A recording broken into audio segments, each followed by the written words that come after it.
All right, we'll bring the Integral Care Board of Trustees meeting for August 31st, 2023 to order. It is 5:02 p.m. We will start with citizens' comments. If you have anyone here who'd like to speak to us. Before we get started, hi, welcome. Hello. I'd like to read some information about our citizens' comments period before we get started. So on the citizens' comments section of our meeting, it's a very important part of our meeting, and we value each person that comes to speak to us and speak with us. And we value the thoughts and the communication that you share with us. It's important. So the information I'm about to share will help support a successful citizens' comments experience for everyone. So when you provide comments, please introduce yourself by name before beginning your comments so we know who you are. Also, if your comments will focus on a specific item on the agenda, just let us know what item you're speaking to. That will help us know exactly how to locate your comments. So each speaker will be limited to 3 minutes, and staff will be timing each speaker and will announce when a speaker has reached their time limit. To ensure the efficiency of the meeting, once we have let speakers know they've reached their limit, we will allow 30 more seconds to wrap up their comments if they haven't finished. And if not, the microphone will be muted and the next citizen will be invited to speak. So 3.5 minutes is the max. Due to the requirements of Open Meetings Act, the board is restricted in how it responds to any issues brought forward in citizens' comments that are not listed on the agenda for this meeting. And finally, Integral Care's Board of Trustees seeks to conduct its meetings in a respectful and informative manner and appreciates citizens' comments being shared in a similar fashion. And we invite you to start. Welcome. Thank you so much. One of my colleagues, Kimberly Allen, is going to be handing out a packet that I put together for you. My name is Deborah Rosales Elkins. I was a peer support specialist at the Mood Treatment Bipolar Clinic here for 5 years. I no longer work at Integral Care. I work at UT Dell Bipolar Clinic as their peer support specialist. And I have very good memories of being here and having the honor to work with clients. I want to call your attention to a 12-month summary on the Mood Treatment Center in the packet that I gave you. This was done by Integral Care, showing the cost effectiveness of this particular program. I'd like to draw your attention to the $600,000 that was estimated to be saved in unnecessary hospitalizations for the bipolar clinic. This clinic is very near and dear to my heart. I do live with a bipolar diagnosis, and I think this particular clinic levels the playing field for our community. It is mirrored to be the same program that is at UT Dell for people who have insurance, who have money to pay. It is a 6 weeks intense program where people are able to see every week a psychiatrist, a therapist, and a peer support specialist. But the most important component is the education piece, in my opinion. Actually teaching people how to take their lives back, navigate their disease so that they don't have to be dependent on local mental health authorities. They learn how to pay attention to do the right thing to stay into wellness. And I think this is what this program provided. As you can tell in the packets, and especially the board, the chair, Hal, I gave you some stories from clients of how this clinic has saved their lives. There's 5 in your packet. Everybody else's packet, there's only 1 story. I'm trying to save a tree. But the clients that I get to work with, I have to say it is such sacred work to be witness to their journey of healing. And for them to write those stories down and tell you what this clinic has meant to this community, well, it brings tears to my eyes because I know what it's like to want to have your life and be the captain of your destiny. I am a person who has a lot of privilege. The only difference between me and homeless people that you see on the street with bipolar disorder is absolutely nothing. And I'm well aware of that. I have the privilege of having a graduate degree. I have the privilege of having the knowledge of going to a medical library and be able to review and study about my disease and how to best manage it. The Mood Treatment Center is essential. In closing, I'm going to stop with a quick story of one of our clients. I've changed the names and some of the basic information just to give you an idea of the impact of this clinic. Let's call this client Stella. Stella had been a patient of integral care for more than 2 decades. In that time, she had 11 hospitalizations. She was unable to stabilize enough to take care of her own life. What she did was get referred at her last hospitalization to the Mood Treatment Center. When I first met her, she couldn't put a coherent sentence together. She was so overstimulated. And, well, I was wondering how I was going to work with her. But Dr. Spielberg, the head of our program, who is a Stanford graduate, who donates his time to level the playing field because he has a very successful practice, he was able to stabilize her with the right medications. And that's where the healing started. This woman was hungry for the knowledge of how to take care of her own mental illness. She did everything I asked of her. Reading things of inspiration, learning how to manage the disease, putting herself on a schedule, watching her diet, her food. For the first time in 30 years, she has a part-time job that she loves and has gotten her life back. You have a very difficult decision. I'm taking Kimberly Allen's 3 minutes. Has a very difficult decision to make. I know as a board that you do.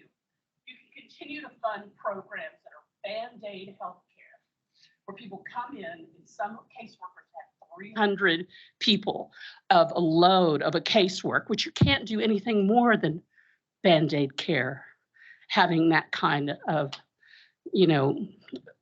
schedule that you have to follow. Or you can invest in a program where people actually heal. I don't mean cure. I'll never be cured from this disease, but I am healed. And I think that's what our community is looking for. Thank you so much for your time. Thank you, Deborah. And we've had the pleasure and the privilege of electing a new chair. So I'm going to hand this packet over to Trish, but thank you for sharing. It's okay. Thank you, Deborah. Hello. Hi, I'm Carly. I'm a nurse practitioner at Child and Family Services with Integral Care. Thank you for your statement. I agree, mood disorder clinic. From a child and adolescent perspective, we haven't had a child and adolescent psychiatrist in almost 2 years now. And as nurse practitioners who rely on, supervision and, time with experts, the mood disorder clinic has been a lifesaver for us because from ages 3 to 17, bipolar is not a common diagnosis. We don't have a lot of practice managing this illness, and RAISE is a similar situation with a psychotic disorder, and having that ability to refer to experts is very important for us. And I don't know that we are able to get a child and adolescent psychiatrist at any time soon, but this kind of program is very important for all of our clients, not just adults, but children as well. I think it's been about 3 of our consultation committee meetings that you'll hear about today. But I think, the news of the layoffs, is affecting morale in a big way. Child and Family Services has not been fully staffed, and I can't tell you how long, but quite a while. We currently have 8 open therapy positions. And I think, we are advocating for the just cause policy to be adopted by Integral Care so that you have to have a very good reason for terminating an employee, and also hoping to establish the role of an employee ombudsman who would be, their role would be to look at, terminations or any issue with employees that, can report directly to the board about those issues. And I think in a time where things are so uncertain and so shaky, and they've been this way for the 4 years I've worked here, and it's just kind of gotten worse and worse. And this new budget, ordeal has been, the cherry on the very disgusting cake. And so I just really hope that we can delay layoffs, right? Let's think about this a little harder. Let's look for other sources of funding. Wait till we get, information about pending sources of funding. You don't have an agency without us. You do not. I don't see any executive management doing direct care. You know, they can help if they want, we'd appreciate that, but they don't. And so it's really important that you do what you can to keep our morale up and, you know, answer our questions clearly. That's enough for today, but I really hope that this meeting does not go the way it seems it might go. Thank you. Thank you, Carly. Hi, my name is Melissa Russell, and I'm here to speak about the Mood Treatment Center. I just learned today that there might be some cuts, and I wanted to come to speak for all the people that are not in a place that they can speak right now, and for the people that don't know they need it. I'm sorry, this is kind of emotional for me. When I came to Integral Care 2 years ago, I couldn't get out of bed. And I used to be insured, and I used to be able to see whatever doctor I wanted to see, and then I found myself without a job, and I've been there for almost 3 years now. So when I finally came to Integral Care, I was happy, but the psychiatrist only had a few minutes when I would see her, and it was because the caseload was so big. And so when I got into the Mood Treatment Center, everything was different. They were committed. It also does the kind of treatment that bipolar needs. It has the therapy along with seeing a psychiatrist on a weekly basis. And then if you stay in the program, it goes to a little bit longer, but you still see them on a very regular basis.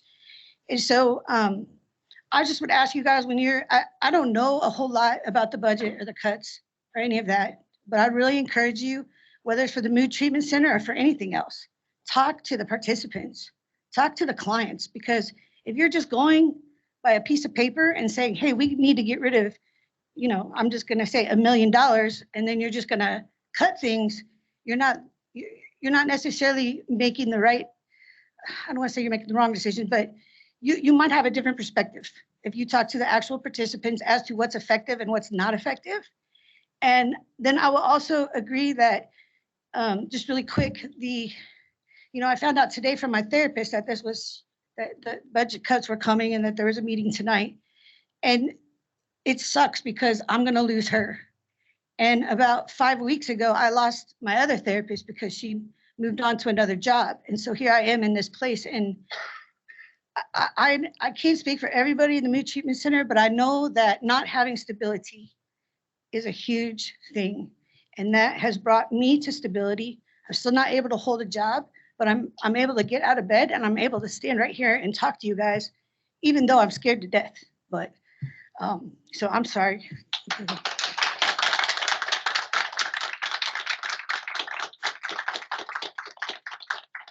Thank you, Melissa.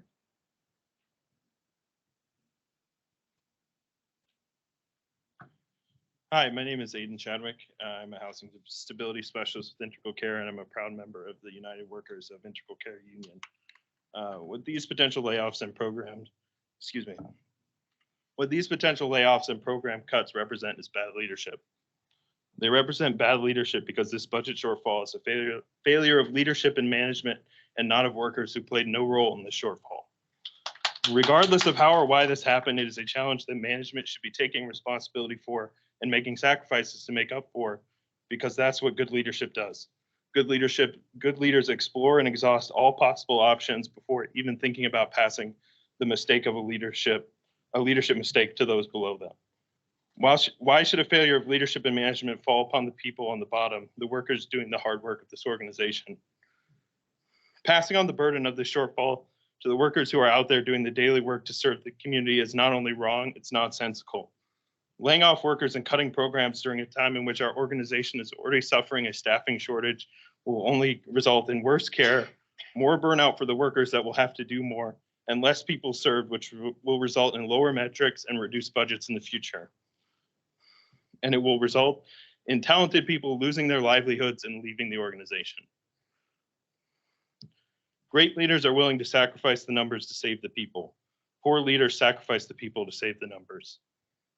I'm calling on the board to step up, exemplify good leadership, and delay any layoffs or program cuts indefinitely until all other potential solutions have been fully exhausted. Thank you.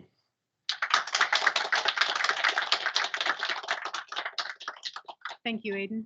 Who's next?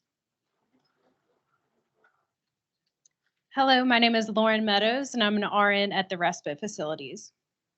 Since I started working here 1 year ago, nursing has been increasingly put in compromised positions. First, the cap on admission was removed. Then we lost all nursing leadership. Next, nurses were expected to accept referrals within 2 hours, and now all crisis facilities are moving to one nurse per shift. These decisions have impacted nursing morale and the quality of care that we provide to our clients. 1, the cap on admissions ensured that we are able to safely care for the clients on the unit. As nurses, this always has been and will be our priority. 2, integral care not only must legally have nursing leadership, but it is our moral and ethical responsibility. Nursing leadership is necessary for client safety and advocating for nurses. 3, the expectation that we are to accept all clients within 2 hours does not consider the acuity on the unit and demonstrates a lack of understanding of our duties and responsibilities as nurses. Many times, the quote-unquote delay in admissions is due to missing clinical paperwork, labs or vitals that need correction, or situations on the unit that require our attention. Nursing has been depicted as a barrier for admissions, and anytime we decline an admission for medical or safety concerns, we are scrutinized. If integral care refuses to allow holds, emergency medications, or metal detectors, we cannot risk our safety or our client's safety for referrals who are aggressive. If integral care refuses to get the medical resources to care for people with acute medical issues, we cannot ethically accept referrals knowing we can't provide them with the care they need. 4, moving to one nurse per shift will have deleterious effects on clients and nurses. How can you expect one nurse to take less than 2 hours to accept unlimited referrals on top of passing medications and caring for acute clients? Overall, there's a clear emphasis on the number of admissions we get and the amount of time it takes for accepting referrals over client care. Leadership's current actions are perceived as business-oriented, and we must remember that we are a community mental health authority that strives to improve the lives of people with mental health issues. Our clients are not numbers, they are real people with real issues that deserve compassionate and comprehensive care. I encourage you to make these changes that integral care is legally and morally obligated to. Thank you for your time.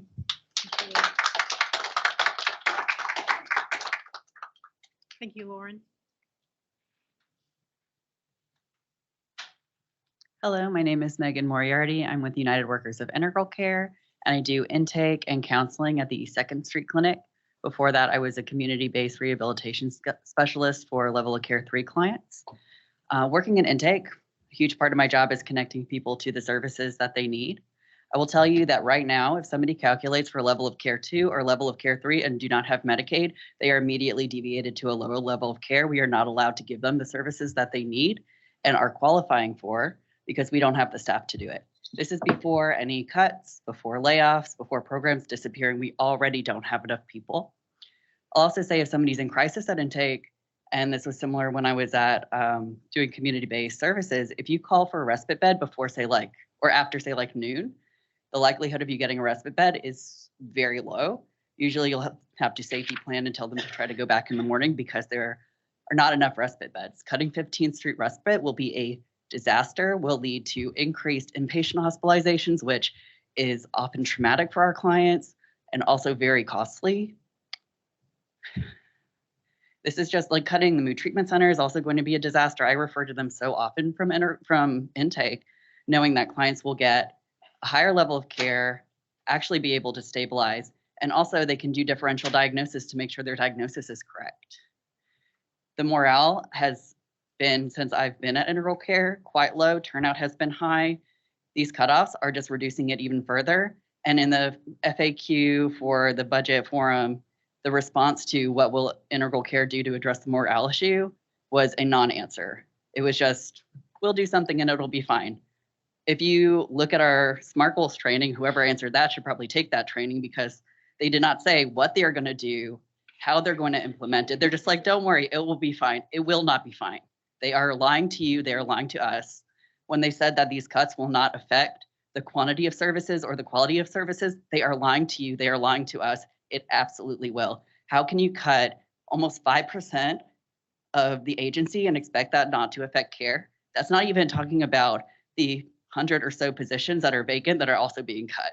It's more like a 10% reduction in workforce, not a 5%. So they're being dishonest. This is going to hurt clients. This is going to hurt our community, and this is going to hurt our staff. Thank you.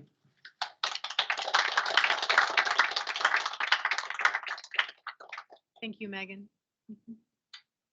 Good evening. Good people of the board. I'm James Jackson Burns. I'm an LPC with the Mood Treatment Center, and my job is scheduled to be ended soon. So I wanted to just come and first thank the support of the union. I feel as a worker and union member, a lot of personal gratitude to see them be here for us today. I wanted to say that my clinic managers have already watched me get priced out of town, only to face a commute that's costly in my time, money, and energy, and they're not given the latitude to do anything to help. I don't blame them, and in fact, I found them to be the most compassionate, persistent, optimistically visionary people I know. Now, the people who have the power to make decisions that set policy here may not feel the financial strain in the same way their workers do, may not have had to face a decision to downsize, move away, or locate to an area high in violent crime when they can't afford their rent. I believe the layoffs and refusal to increase pay are a mistake and attempts to cover for a failure on the part of the executive leadership, and that they're passing the cost of it on to their workers. Failures can be good if we learn from them adaptively. Were we to assume that our leadership team shares in values of community, social justice, and accountability, rather than personal financial advantage, we could expect that they themselves could do more with less and take a pay reduction in support of their workers being paid. I believe you can do better, and by God, you have to. Otherwise, some outfit from California like Value Options will sweep in here and take over for you, and they'll do things in whatever way can make the most money for them. I'll be spending my Labor Day weekend contemplating whether or not I will still have a job here. And if I don't, I'll be okay. I'll find another MHA. I value community work, or I'll find another mood treatment center. But for the clients, I know that they'll lose out more. They'll still have access to services, but those services will be minimal, infrequent, and conducted by routinely changing providers. Will it be enough?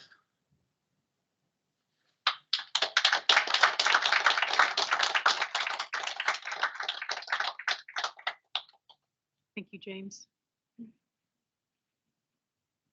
My name is Harmony Stewart, and I stand in solidarity with the union on their position on layoffs. And I also need to make a statement as a former employee. I worked as a housing stability specialist with Integral Care for exactly 1 year and 3 days.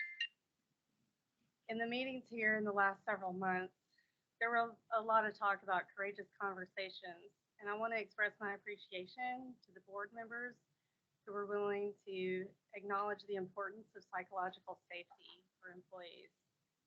As an employee who provided direct client care, my colleagues and I had courageous conversations every day. While addressing the treatment needs of clients, we witnessed some of the worst human suffering imaginable. We navigate suicidality, overdoses, homelessness, severe traumas, and we have candid conversations about terminal illness, bodily functions, sexual assault, disabilities, and shame around all these issues, and sometimes complete and utter helplessness. And members of the board said that we didn't have the tools to have courageous conversations. It's as if you don't know that this is a mental health agency. In the year I worked for Integral Care, I observed a pattern of retaliation by management and HR in response to colleagues advocating for our ethical obligations as mental health professionals. And then I was targeted myself for having a disability and asserting my rights to the accommodations process. It has been so surreal and disheartening to work for a mental health agency with such a toxic culture. When you leave a job after only 1 year, you expect to need an explanation when searching for another job. It's not the case when you leave Integral Care. potential employer said, I bet you've had enough of integral care, or I know how brutal it is.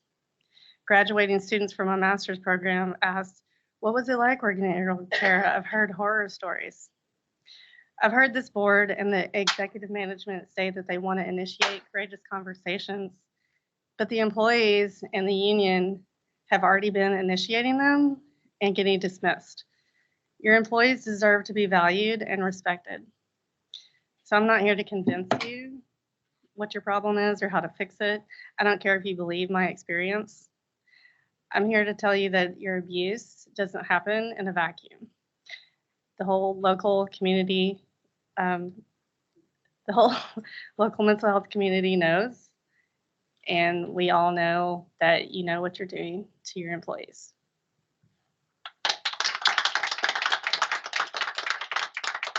Harmony. Hi there, Anna Ripley. I am an outreach worker with Integral Care, and I'm also a proud union member. And I have a few concerns about the cuts, being that layoffs might be a result, or these are considered layoffs, and downsizing would be a reasonable solution. Like how that could be considered a reasonable solution. If it was caused by not meeting our metrics that were based on numbers that we had pre-pandemic. We are in a new world altogether. We still don't have stable supply chains to get, basic household needs. I mean, you can still go to the grocery store and see empty shelves, right? So imagine how that is for our medical supplies. When the Narcan factory went down a couple of months ago and we had none around Travis County to distribute, right? And we've been scrambling, those of us that are on opioid work group boards are scrambling to fight this overdose crisis that we have. People that are in Integral Care and other community agencies have been struggling with this opioid epidemic since before the pre-pandemic. And everything just got complicated. And we saw us going out into the encampments, into the front lines, into the schools, training people on how to not have so many people just die in front of us. And this is a daily part of my very low paid job. I was having 14 people a week passing away, knowing that we would not be able to meet our numbers because it's a pandemic and our offices are shut down. We were down to essential staff and supplies were not coming in. There was nothing we could do for many people. It was just heartbreaking. And we're still at that point. We're still at that point when it comes to the substance use disorders that we're dealing with on a daily basis. And mental health supports in Travis County, and also Travis County just got cited as the #1 overdose due to fentanyl in the entire state. So we haven't gone down in numbers at all as we've been ramping things back up, So to cut mental health support at all would lead to more self-medication of our population. There's just, unless we give access to public health and support for our people, we need our workers there. Right now, there's not a full-time psychiatrist at PES. There hasn't been for months. There's no reason for that. These are our emergency essential services. We need more workers, not less. Thank you.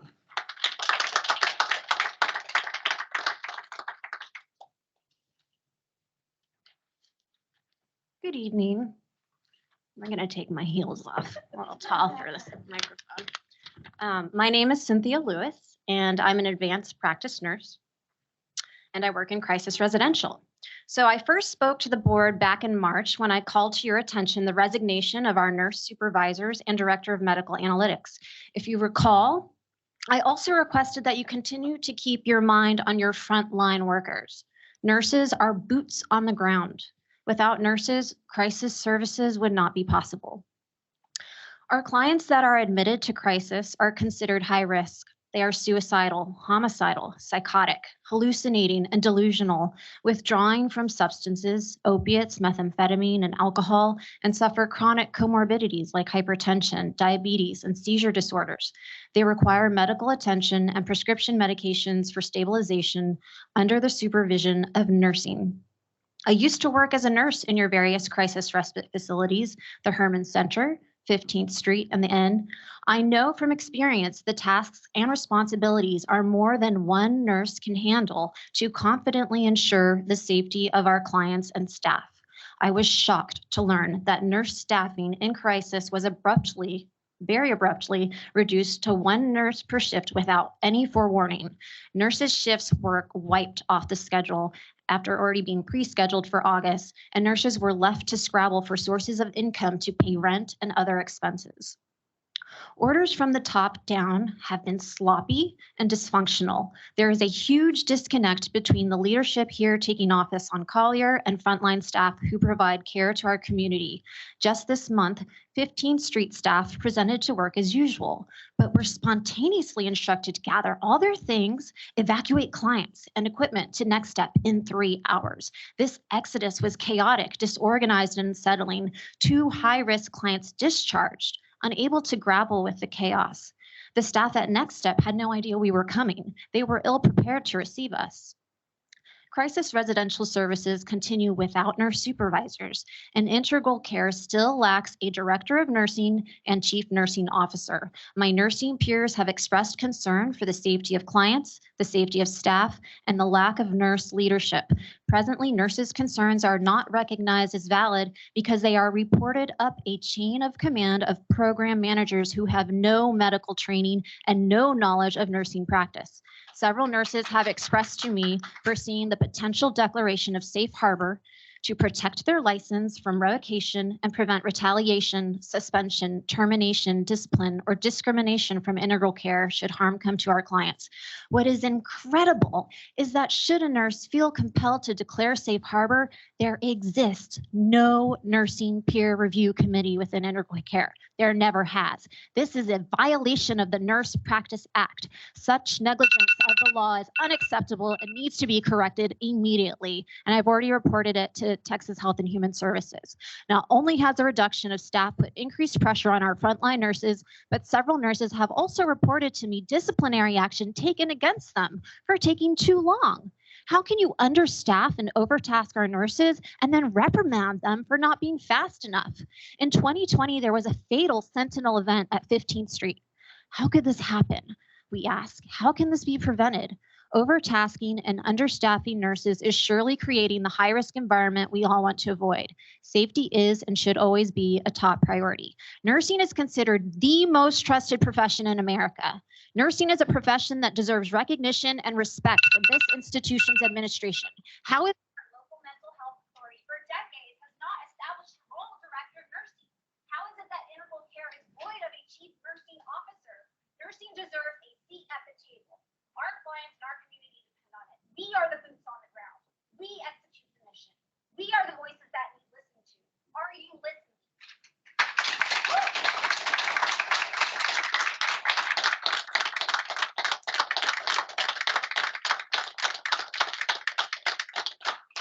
Thank you, Cynthia. Who's next?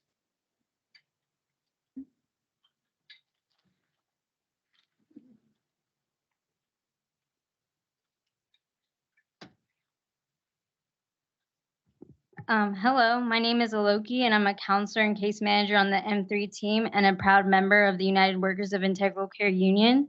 I'm standing before you today to urge you to please vote to delay any layoffs indefinitely. We actually need to increase jobs and increase services like the other members of my union have already stated. If our motto is to provide healthy living for everyone, we need to have the ability to reach everyone. And we cannot continue to be short-staffed and have salaries that do not even cover the cost of living in Austin to retain the employees that have dedicated their lives to this work. This problem in the budget has not been due to a lack of engagement by the staff on the front lines, as the executive management team has alluded to, but a shortcoming, a mismanagement of the funding. Instead of using the funding wisely and increasing services, they failed to do so. And now as repercussion are threatening the jobs of the frontline workers who are actually making a difference. I urge you to actually ask our clients how they feel about services and how they would feel if those services were gone. These proposed cuts should be made in management, and if you're not willing or able to do that, then I urge you to find this money elsewhere. The answer is not cutting jobs and services to the individuals that we serve who are already a vulnerable population. Our clients deserve consistency and they deserve continuous care.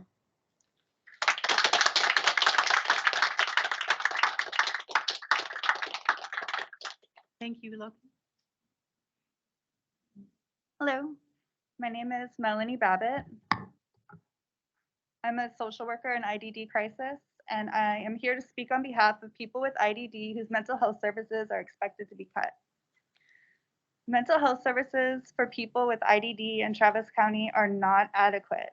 There are maybe 4 private therapists that are willing to work with the hundreds of people with IDD in Travis County, which is why I've been so proud to work at Integral Care. Until these proposed cuts, we have provided high quality care to anyone with IDD and mental health needs. With these services cut, there are not community resources to replace them. We are leaving very vulnerable people behind.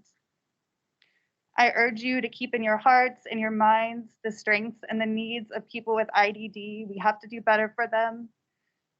In many situations, Integral Care are their only supports.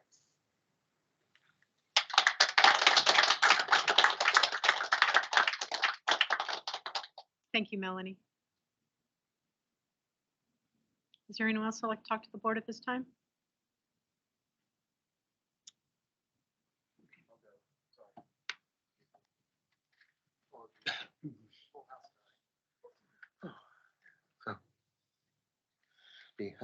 Get out my remarks.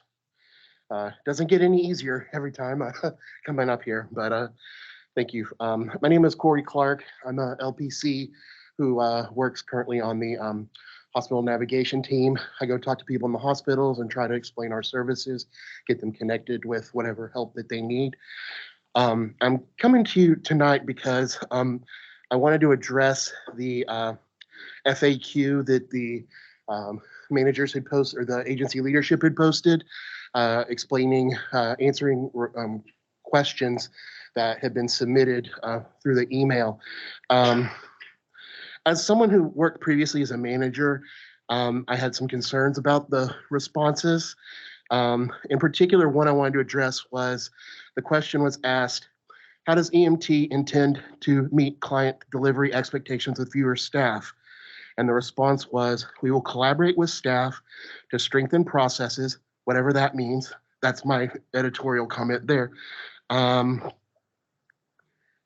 best optimize clinic operations and services. My concern is that this isn't a new solution. This is something that managers have always been trying to do, optimize service delivery. There's an incentive to provide the most billable services under any circumstances. So this isn't a new approach. I saw firsthand that this is something that doesn't work as intended a lot of times. The problems range from, people don't show up to appointments on time. They don't want to stay the full amount of time. Things outside of the staff's control, because we have 2 conflicting directives a lot of times.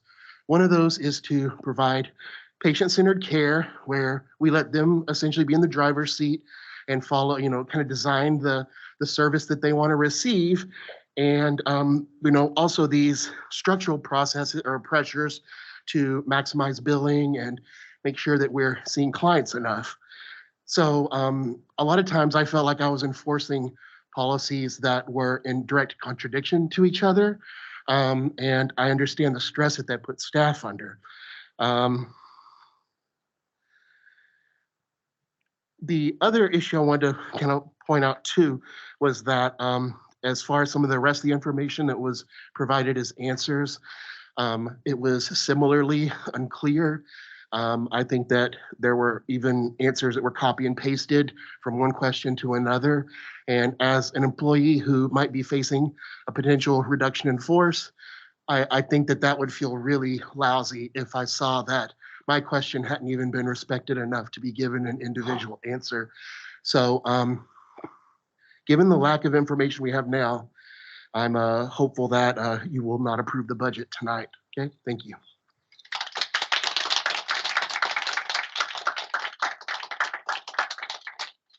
you, Corey. Hey y'all, I'm Jen. I'm in LPHA at the Stonegate Clinic. I really don't have much more to add than my colleagues have contributed. I've been with this agency for 5 years, and I've said this at board meetings before. Like I have some of the best coworkers in the world. I have coworkers who are passionate about delivering like the highest quality care possible to populations in Austin that are extremely marginalized and vulnerable. And I feel like we're invaluable. And there has always been a problem with turnover and retention. And, we've never really been able to get ahead of it. And I'm just horrified at the expectation of us continuing to see as the same amount of clients provide, more care with less staff. And I think just kind of similar to what Corey was saying, as far as some of the communication that's been happening, I feel like there was a employee satisfaction survey within the past year, I want to say, that had overwhelming condemnation for the complete lack of communication between executive management and direct care staff. And I really feel like that has not improved. There's suddenly a hiring freeze with like almost no explanation until well after the fact.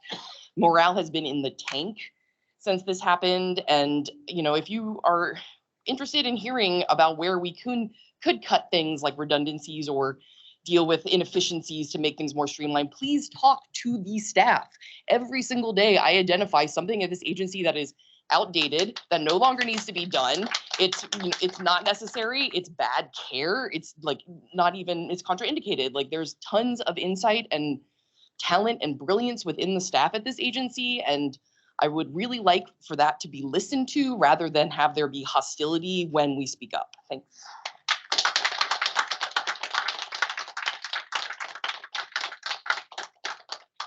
Thank you, Jen.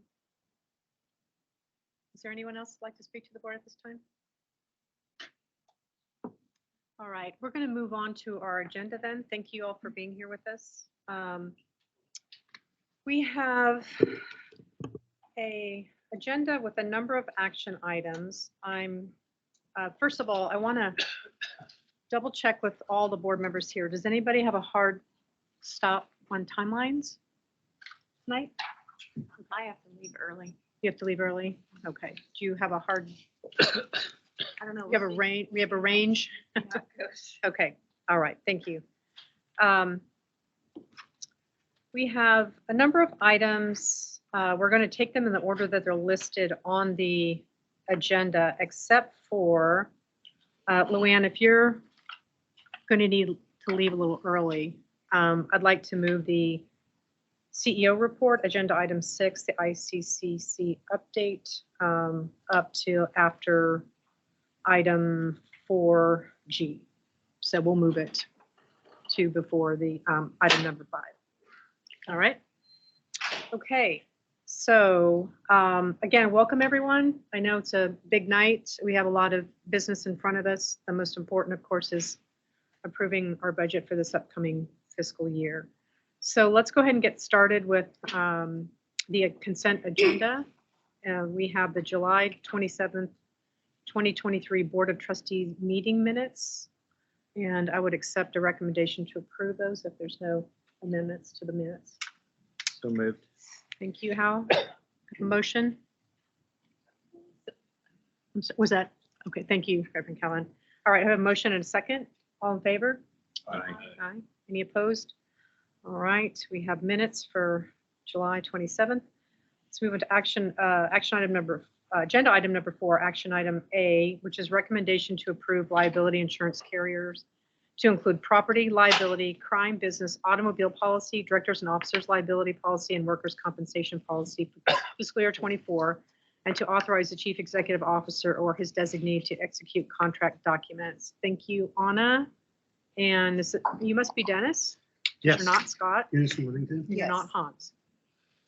You're not Scott and you're not Hans, so. Better looking. Well, thank you for being with us tonight. I appreciate it. Anna, you want to take us through this quickly?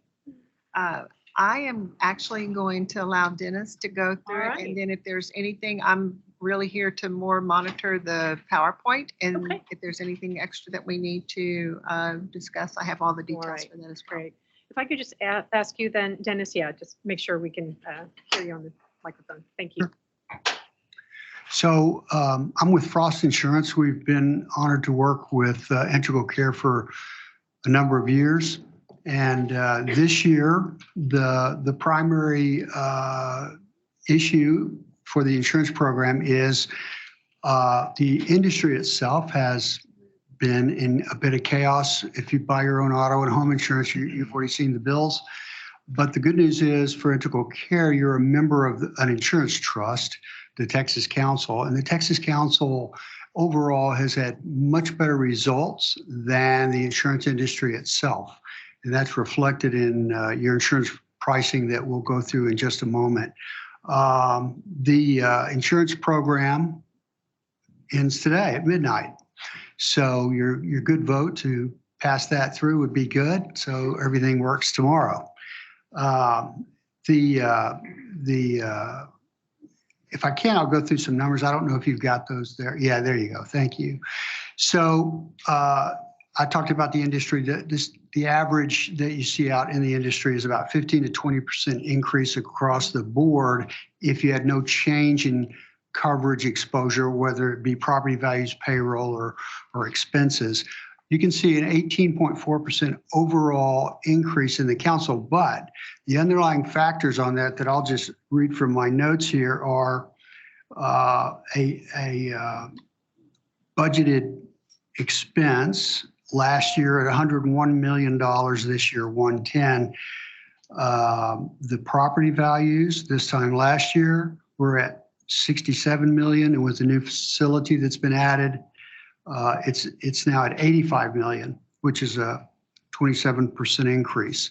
So just on the property with that 27% value increase, you only see a 22% increase in the property premium. So it's actually, the rate is down.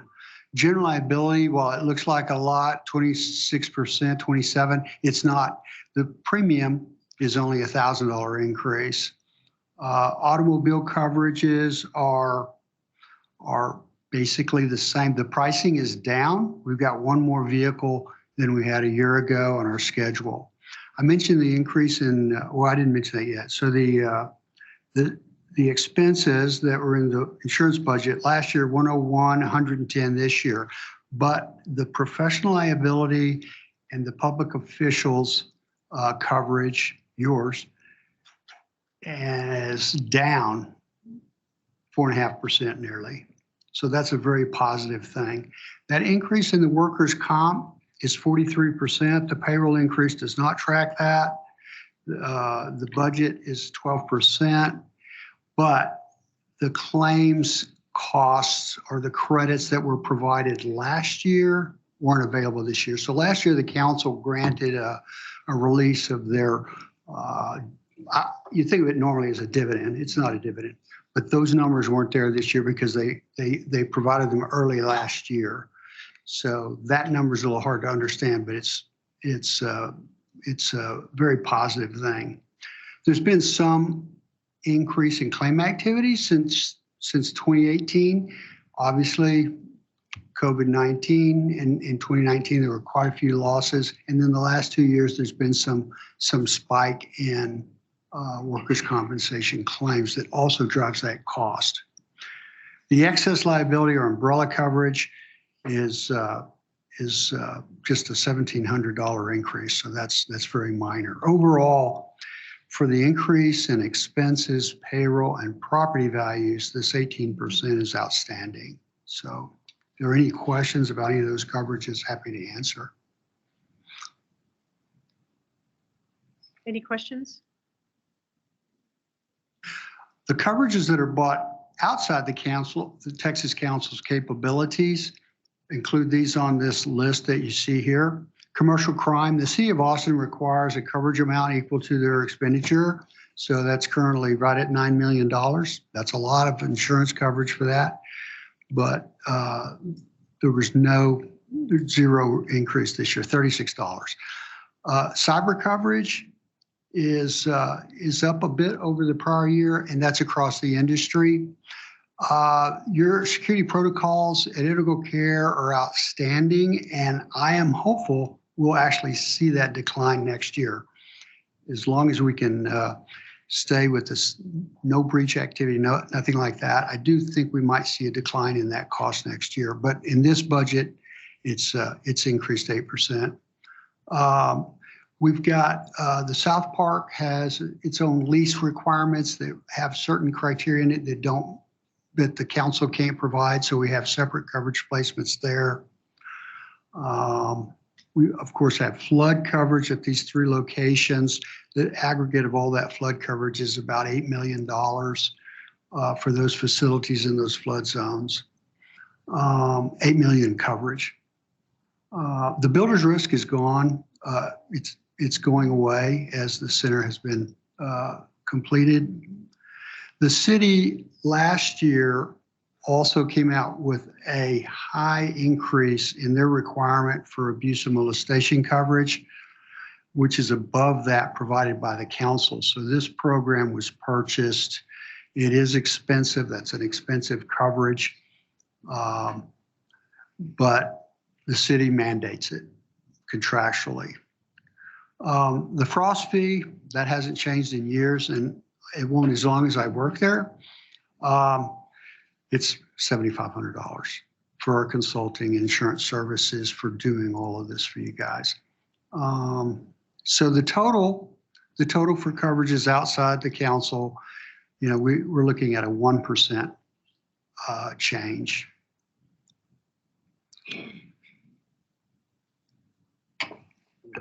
That it? That's it. All right. I just wanted to add the one thing that we did plan to include for FY24 is continuation of Frost Insurance representing us. Okay. All right. All right. Any questions? All right. I'll accept the motion to approve the recommendation. So moved. Oh. All right. We have a motion and a second. All in favor? Aye. Aye. Thank you for being with us tonight. Thank you, Dennis. Thanks, Anna. All right. We have item B, which is recommendation to approve cash and investment report for July 31st, 2023. Anna? Looks like that's me. Okay, you want to set the right place? All righty. So just to give you an update, our interest rates, now this is through July 31st, our interest rates increased from 5.01% in June to an average of 5.07 for the month of July. So our total investment value, book value ending in the month of July was $25,956,892. And our interest revenue totaled $117,749 for July. And that's pretty much it. So we'd like the board to approve. Any questions? Right. Any questions? Pretty much in line the last few months. Okay. Yes. All right. I'll accept a motion to approve the cash and investment report. So moved. So moved. Second. We have a motion second. All in favor? Aye. Aye. Any opposed? All right. Item B is approved. So item C, recommendation to approve financial statements and budget amendments, if applicable, for the period ending July 31st, 2023. So as of July, year-to-date, total revenues for both operations and capital projects was $123,593,131, and our total expenditures were $123,401,230, resulting in a gain of $191,901. This is again prior to the assigned fund balance expense of $1,393,140, which nets to a surplus of $1,585,043. Just a couple of notes to explain some of that. There was some revenue. First of all, the charity care revenue was increased. There was an adjustment that needed to be made from $3,728,509 to match the year to date as of July budget, which leaves a reserve balance of $1 million, almost $2 million, and that is the reason for the surplus as of July. And just to also note that although it appears to have that increase, we already know that we are well aware that DPP, when we found out end of June, that we're going to have some adjustments that will have to be made for the IGT, and that there will be some expense there that will reduce that. And will that expense, that'll be in this fiscal year? That'll be in August. Yes, sir. Yes, ma'am. And then there's other further review of the accrual for the DPP revenue that was decreased by $589,000 based on the estimated utilization of 124,068 DPP units, which was corrected to more this is an accurate estimate based on a review that we did through June. So, and then the accrual, of course, that's accrued for the year. And then the accrual for the DPP2 was reduced by $194,000. There's also another adjustment that was from the cost reimbursement grant revenues that were booked that exceeded the contract. So we had to adjust that. And that reduced the revenue by the almost $367,000. And then there's also the revenue that was, that was booked for the St. John's project from the loan proceeds, and that is the second loan. That's that 8.5. There was still right at 8.4 million. That was there was an adjustment of $435,000 to match the loan balance as of July 31st. And just to note that all of those loan proceeds will be we've booked for that and we've accounted for that, and we will receive those funds through. In fact, we received the very rest of those funds today. So that's a good solid number there. And then what we're going to do, we don't have any budget amendments for July. And Joe is going to go over the days of operation and the fund balance. So he'll do that soon. Thank you. All right, good evening. Joe Carrington, Director of Budget and Financial Analysis. So what you have before you is a report of our estimated operating fund balance and days of operation as of August 31st, 2023. So I want to reference the right side of the report. And what it is showing is our estimated operating fund balance is $23,856,199. When you compare that with our average daily expense for FY23 of $339,371, that results in days of operation as of August 31st of 70. And this is projected for the Projection. for the fiscal year. Yes, ma'am. So you expect this. What we know as of today is an estimate. Yes, ma'am. I have a question, if I can. Yes, ma'am. Could you remind us how many days of operating in an organization like this one is considered a healthy amount for us to continue operating? What is that number? 70 is fairly healthy. From my experience with other centers, if you get below 60, that's when the state gets concerned. I think our long range target would be more to 90 days to help us weather the funding stream changes. So.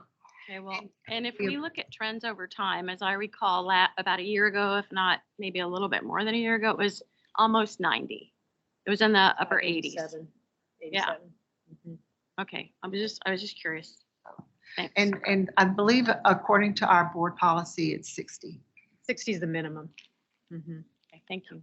60 is the minimum, 90 is the target. Yeah. Okay, thank you. Good questions.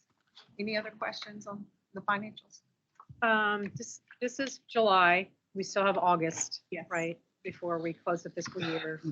And we typically have, August is a catch-up month, if I could call it that. Anything else that's pending that needs to come through will be accounted for. And there will be, what happens is there's a soft close. Right. And that's actually will be as of yesterday, according to our books.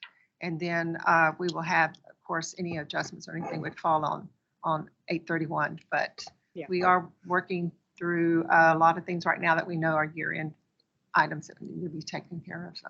Okay, thank you. All right, any questions for Anna about the financials? All right, I'll accept a motion to approve the report as presented. So moved. Gosh, you guys are so quick. Stereo. I know. I'm going to count that as a motion and a second. How's that? Motion second, all in favor? Aye. All right, thank you. So we're going to move on to item D, which is recommendation to approve the FY24 budget. Let me just explain how I want this process to flow. David has a few comments to make. Della, I'd like you and Dawn to make the presentation. I'd like us all to hold our questions, if we could, to the end. I have a few comments I'd like to make, and then we'll open up for questions and conversation, if that works for everybody. All right. We did the same Chair, when we. Just, Yeah. I'm having a little trouble hearing. So Oh, maybe yeah. I just want to remind these guys, I mean, that mic is not the best mic. It's a little So, far away. yeah, thank you. Thanks, Ian. I appreciate that. All right, David? Sure. Well, tonight we're proposing to the board for your consideration the approval of the FY24 budget. This is a policy document that will guide the fiscal and related decision-making of staff through this next fiscal year, which begins tomorrow on September the 1st. We've covered before that the board has approved a strategic plan. This has served to provide direction. We've held to the goals, the values in front of our work, and we've gone over the principles and unique challenges that we face this particular year. You know, we've stayed on a calendar that began on May the 12th, but we had significant resets that took place in the month of June. First of all, the 88th legislature went out of session, and we had workforce increases that were in that budget. And right at the very end, it didn't materialize. We had hoped to receive up to $4 million of workforce, and you as a board invested heavily in our employees. And I believe that that was the right thing to do. And at the same time, at the 1st of June, when we looked at, we had just a fraction of what we had anticipated. Second of all, at the end of June was when we were first given notice of what the impact of this directed payment program was and the share of a statewide pool that we would receive as a percentage against a formula that the state had developed. So the significant work that's happened is that we right away have included stakeholders. We sent a letter to our sponsoring agencies and to elected officials. We have held a staff forum, a community forum, and we've had opportunities to present to the board. I've followed up directly on union inquiries. We've had requests in the last couple of weeks for what's the current financials. We provided those that we supplied to the board. What was the presentation that we gave at a work session 2 weeks ago this evening, forwarded that. And I think in recent days, we've had some 15 additional questions that we've been trying to work through. We've heard tonight that some of those questions may be too brief or not deep enough. And at the same time, we discussed putting out what we had as opposed to the appearance that we were ignoring important questions that our staff took the time to fill out. We've also shared documents. There was a PNAC presentation. And I do want to compliment the union. I hadn't had this in my opening remarks, but in talking to elected officials, there was a point made early on in our consultation that the union wanted to be constructive and wanted to be collaborative in making the message known as to what we were facing currently with some of these unexpected lower revenues. And in talking to elected officials at the city, county, central health, even today, an hour discussion with a member of our legislative delegation on not only what they can do to support the organization, but again, in hearing from our employees how important these services are. The work session was held with the board 2 weeks ago this evening on August 17th. We went through a 25-page detailed pie charts, lists, budget presentations, and listened to and answered questions. Subsequently, board members have sent in a number of additional questions, and we've tried to stay focused on those questions and follow up on each of those.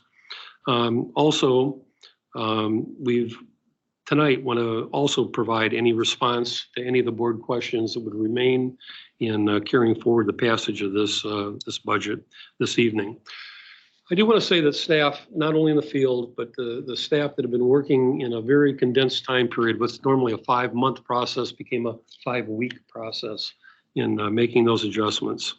In this demanding environment, we've also wanted to, whenever possible, look at any program consolidation, look at any currently funded unfilled positions. And then this budget this evening proposal does include a reduction in force plan. We do want to talk about how we've matched up, anticipating where those reductions would take place with other funded opportunities within the organization, and really value each employee that we have working through this. I'd like to conclude by saying that, and you already know this, but I want to state the obvious. This is a living document. This is a point in time budget based on the contracts, the revenue projections that we know to date. At the same time, we're continuing to work on resource development. We're continuing to work on opportunities to continue to build and fund and meet the gaps that we have within this community. So throughout the year, even on this first start date on this proposed budget, we'll continue to bring forward any adjustments month to month as you're used to, in being able to amend and to keep that budget active.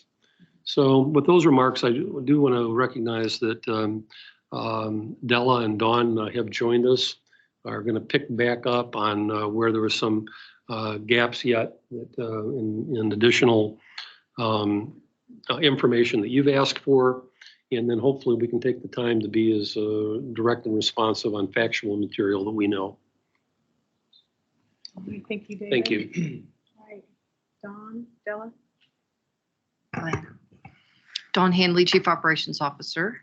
Today, we're not going to revisit the entire presentation that we gave at the work session, but you do have those slides in your packet. And if there's any questions about that, we're happy to try to address those questions for you. We're going to be looking at giving you an overview of kind of where we are with some changes that have happened between now and the last time that we met. As David was mentioning, you know, it is a living document that does change.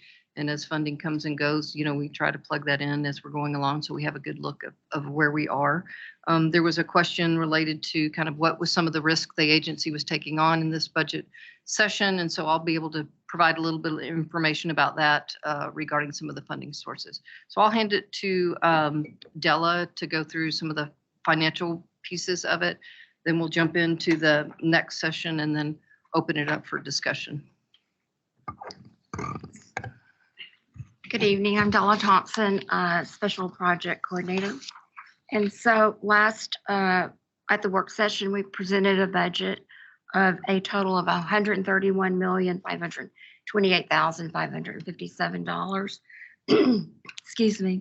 And of that, 129 million was operations and 2.1 was capital projects.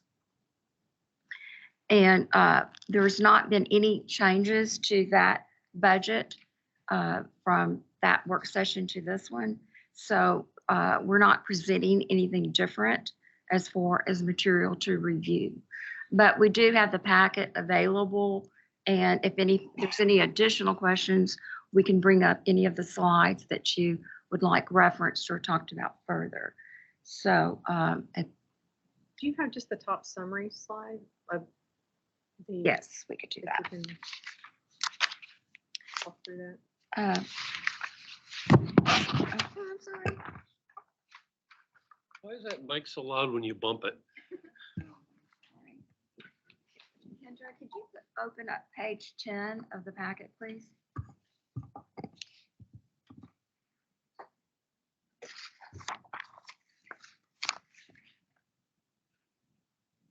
Okay, so this was the original, the proposal that we presented on August 17th.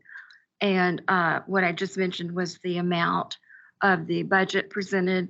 That's a reduction of our current budget of 153 million. And 8.6 of that was operations and 13.4 was the capital outlay reduction.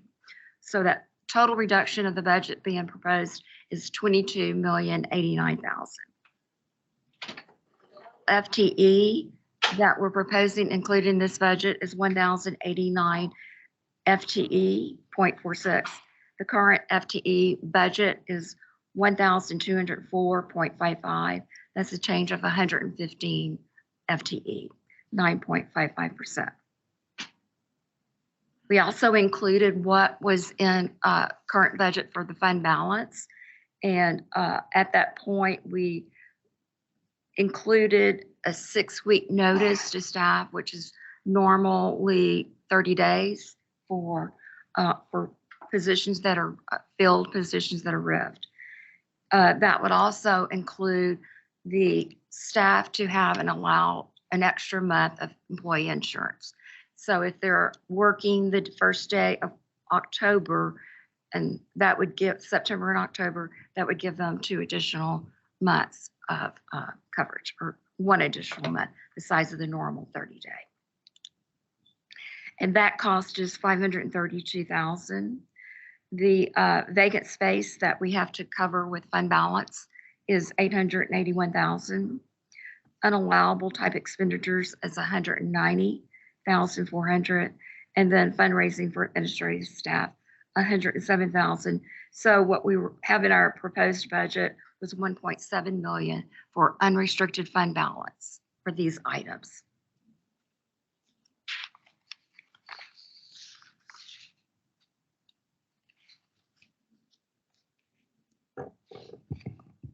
Okay. There was a question that was posed related to any pending funding sources that we might have. We created a chart that too is in your packet of some of the grants that we have on the horizon that we've not yet heard whether we'd be awarded or not. So I just wanted to make sure that you were aware that that is in your packet, but there is no time frame on when these funds might come to fruition, but it would be a total of $13,646,000, provided they all do make their way to an award and contract. One of the other questions was related to risk. We do have one grant that is in the current budget, so the budget that Della just went over with those numbers, and that's the SAMHSA CCBHC grant. That's $1 million grant. It has about 10.5 employees in it. If awarded, that new contract would begin on 9/30. The contract ends 8/31. This would leave a gap in funding of about $77,000. If not awarded, we would also have the uncovered facility cost of $25,000 as well. So we're still waiting to hear on that. That is one that we're carrying to see if we will be awarded for that grant. And I'll pause for any questions. All right, so I realize not everyone attended the work session, so we might have some questions that sort of dig us back into our presentation. So just be aware that we might have to flip around a little bit. I just want to say thank you to everyone who's been involved in developing the budget. I know it's been a challenging process, as David has indicated. It's been quite compressed in the amount of detail and exploration that we've had to undertake to try to mitigate the impact of the projected revenue shortfall. It's been really intense, and I want to recognize that it's been a lot. So I appreciate all the time and attention that everyone's paid to it.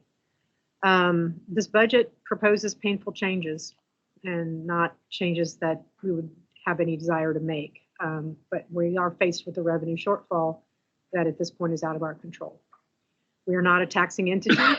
We don't have pockets to go to. We can't tax the populace to try to close our gap. So this is the situation of integral care, that we're reliant on the people that contract with us to provide the funding for the programs that they expect us to provide, the programs and the services. So that is the nature of our organization. And as David pointed out, working with our partners is critical. Exploring those revenue sources, the ones we have now, possibly new in the future, is important, but there aren't guarantees, and we don't control the final decisions on all of those. So that is something that this board has to take into consideration as we move forward and as David said, adopt a budget that reflects what we know now and how we move into the future.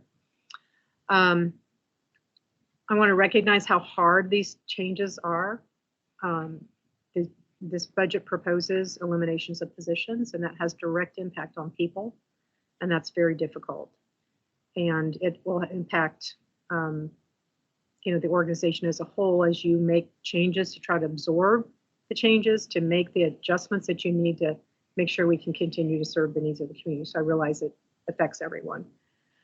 Many board members, employees, other individuals who are interested in the services that Integral Care provides, and the people who provide those services have asked questions. They've offered ideas for exploration. They've shared their desired outcomes for this budget, and we appreciate the time, the effort, the interest, and the support that has been shown in helping us shape this budget.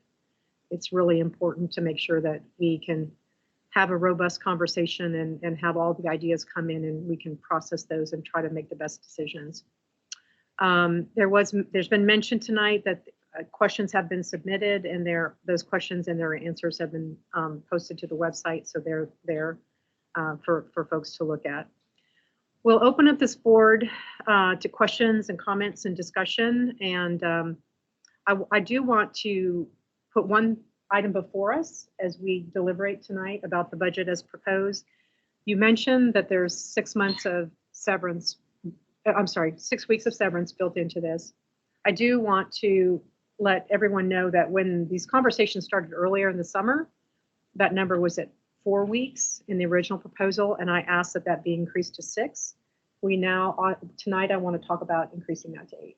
So that needs to be part of our discussion, and that's not reflected in the numbers, but we do know the numbers associated with that, so it's something that we can account for.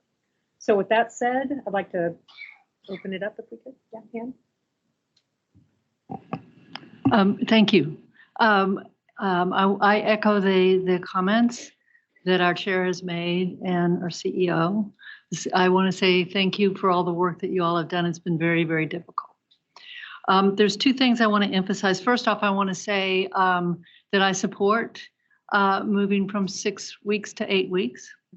I think with some conversation that there is a way to do that. And so I will be supporting that change. So thank you for mentioning that. And, thank you for moving it from 4 to 6, but I think we can move it to 8. So I also want to emphasize that I consider this to be a living document, as you said. And I know that efforts are underway to locate additional revenues. So we will all be part of those efforts to see if we can help make that happen. And so I think that it will also be important to have a regular report back to this board and in a public way, so that we can understand what progress we might be making in identifying additional revenues. And so we can stay up to speed on that. I also think I would also like to see that we have those report backs before there are any RIFs. I know that I think I'm hearing that we're providing a time frame, and hopefully that time frame will be 8 weeks. During that time frame, I know that a number of things might be happening. One of those things might be that people can apply for other positions, so they may be moving to other positions. There may be other things that might be happening, but I would like to have a report back before anyone has to leave their job, just so that we know how we're proceeding, and so that we can make sure we're doing everything we can. I know that you all have, but I think the board is your partner here. And I think the board wants to work with you to see what we can do to help with that.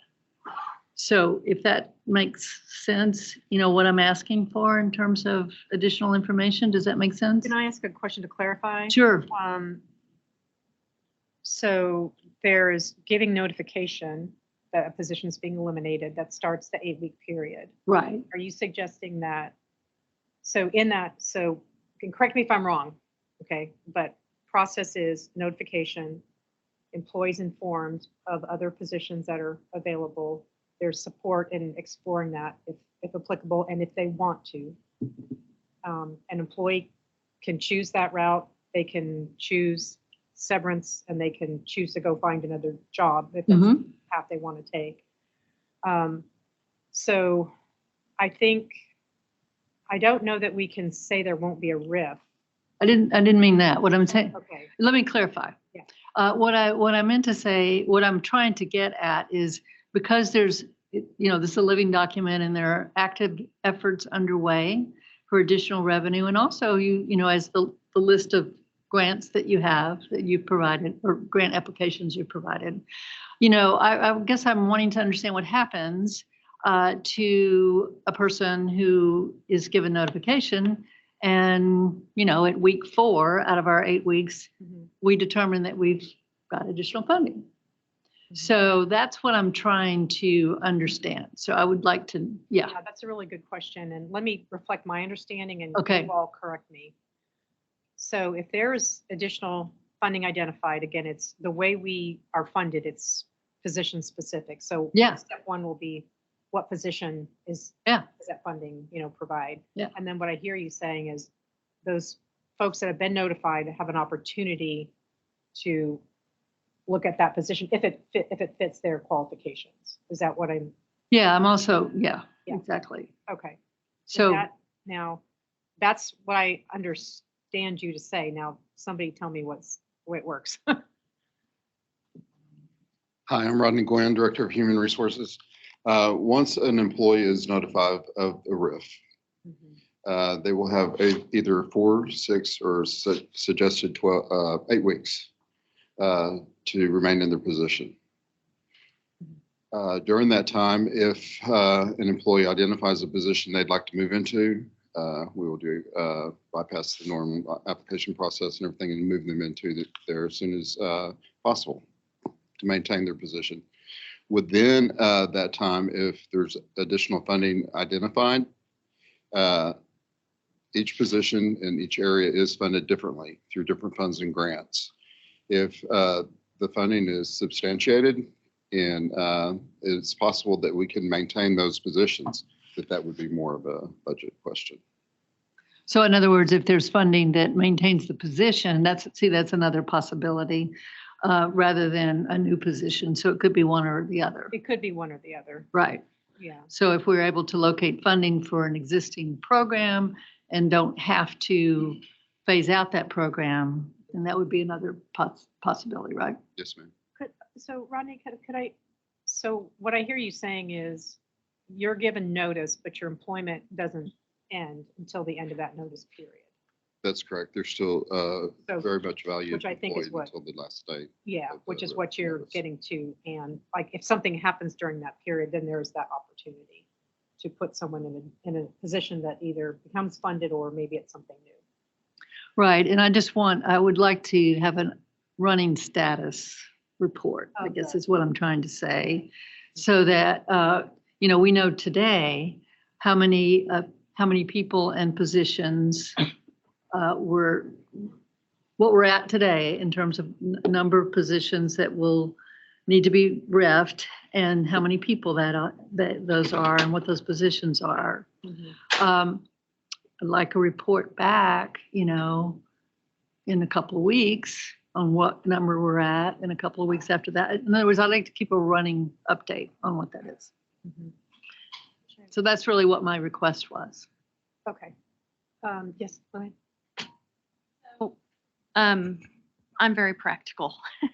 So if I have 2 QMHPs, and right now those FTE positions are 100% funded or maybe partially funded by revenue that I know is not going to be there. So I have chosen to eliminate the individuals that are filling those 2 positions. But then over here, I've written a grant where I have requested through an RFP process or whatever the process is 2 QMHP positions that are maybe at the same comp and class as the 2 that I'm going to eliminate.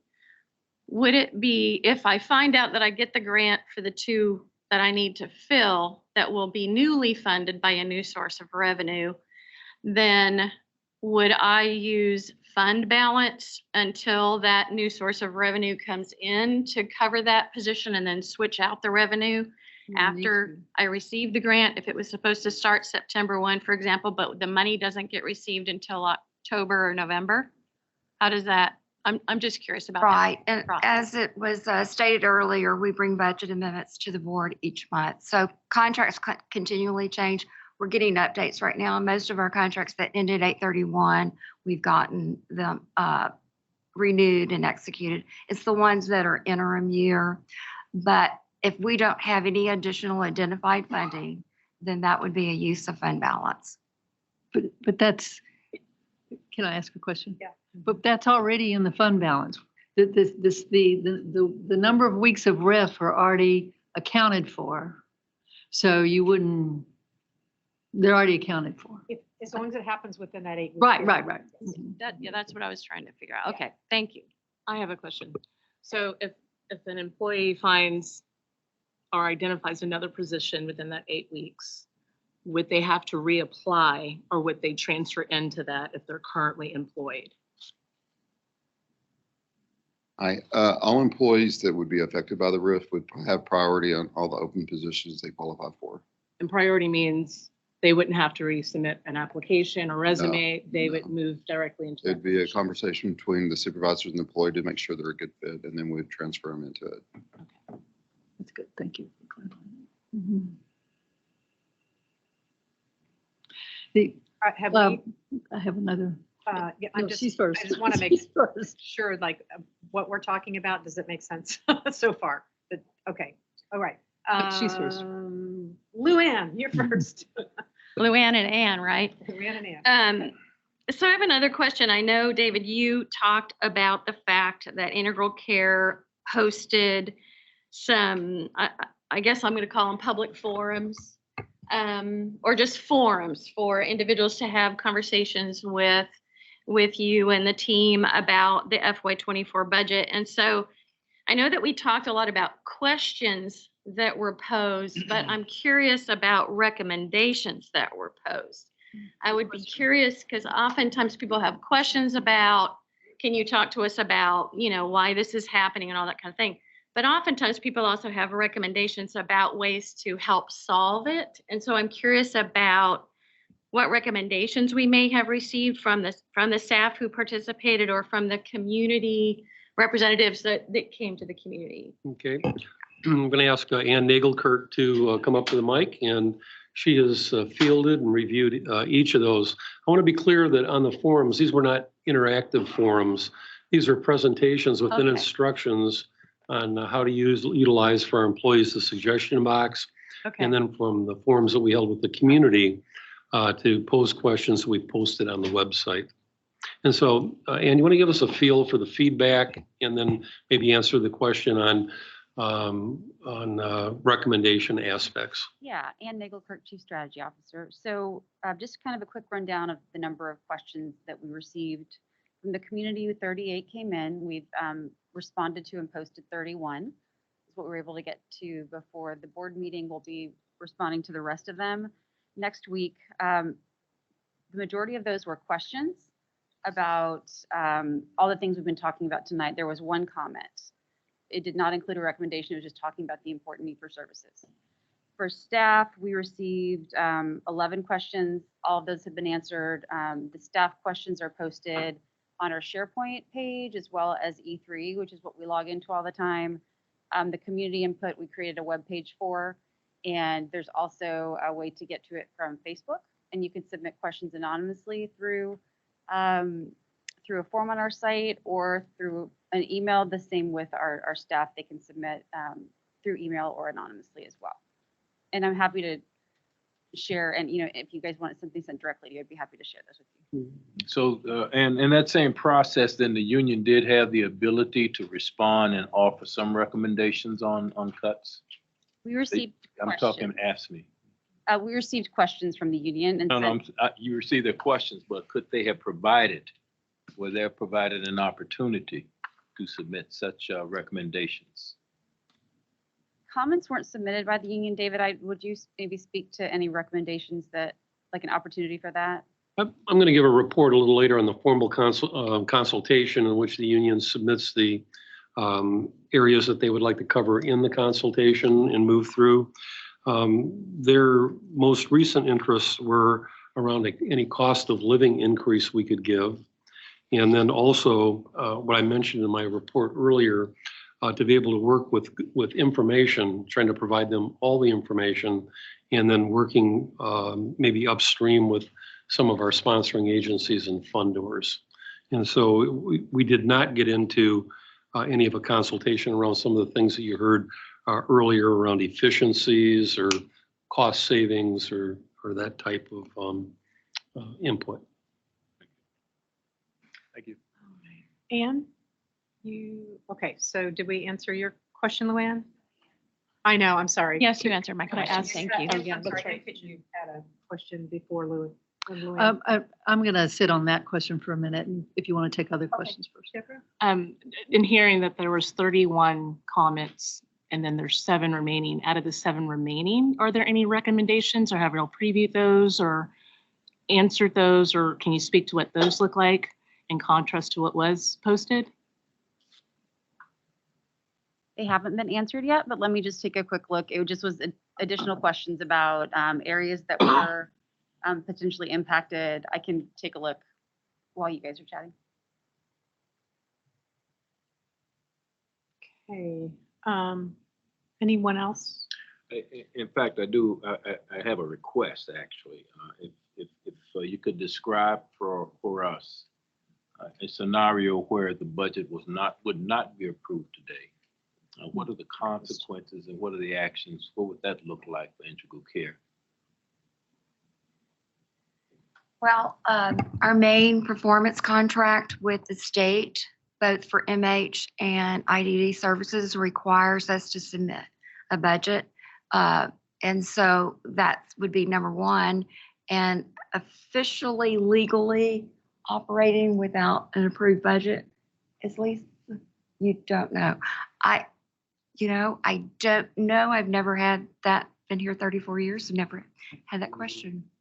So with the desire to maintain fiscal responsibility and to ensure that we're carrying out our responsibilities. I think yes, and I think it's just so important to know that the budget does change, and most of our positions are specifically funded by a contract.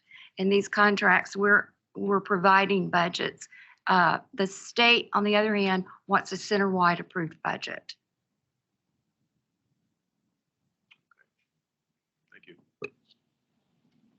Luann. So it could be approved with a lot of caveats. Right. Correct. I mean, to satisfy the state contract, because the state fiscal year starts tomorrow. But there could be some caveats in the approval, like the recommendation that was made that would need to be approved by the board for the 8 weeks versus all that, with the associated expenses with that and all. You could make that this evening, and that would be part of the approval. Yeah, we could make a motion to approve the budget as presented with that amendment. And that would be, they would revise the numbers for us. Other question?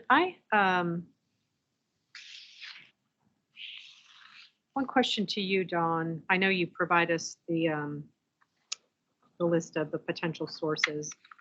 And I noticed that a large component of this would be a single project, right? The new diversion center project. That has multiple participants, is that correct? It's the city, it's the county, central health, and the state? Do I have that? If we're awarded, that's correct. If awarded, okay. So we have to wait for all of those to sort of come together. Okay.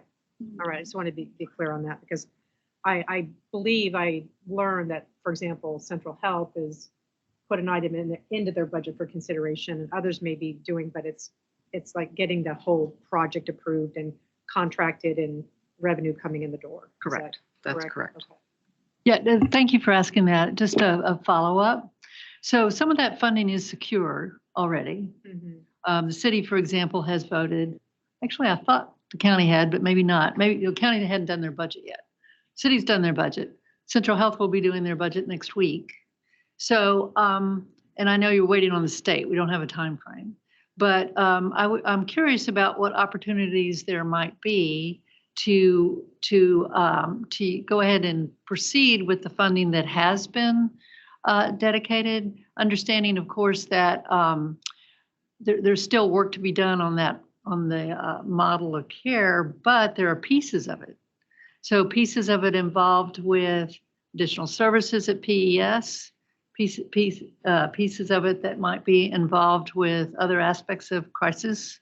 I'm just wondering if we can, if we've explored yet the opportunity with those funding sources to proceed.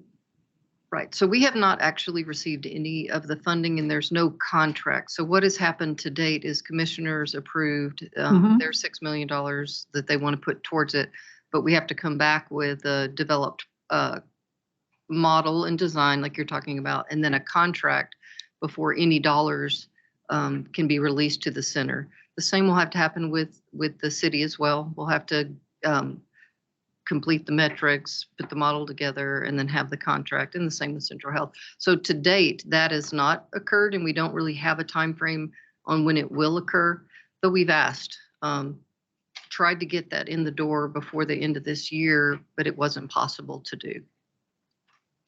So just to clarify then for me, part of it is the actual model, the scope of services, and then getting the parties to agree to that. I realize each funder's kind of funding a different part of the program, correct? Right. The city is wanting to focus more, we're anticipating the city will focus more on the housing component, which is for vouchers and the support services.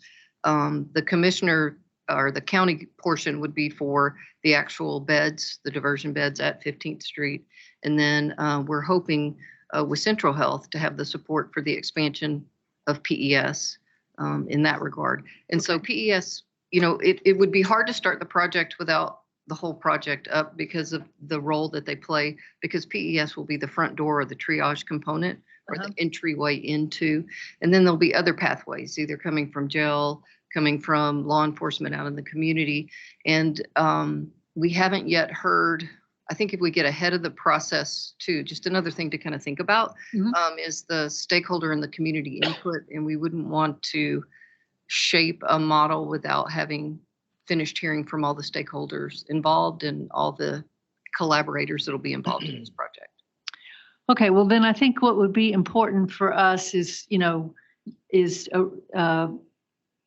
continued update on that process, which you have been doing. But I think that we stand ready to help you expedite that process with our partners.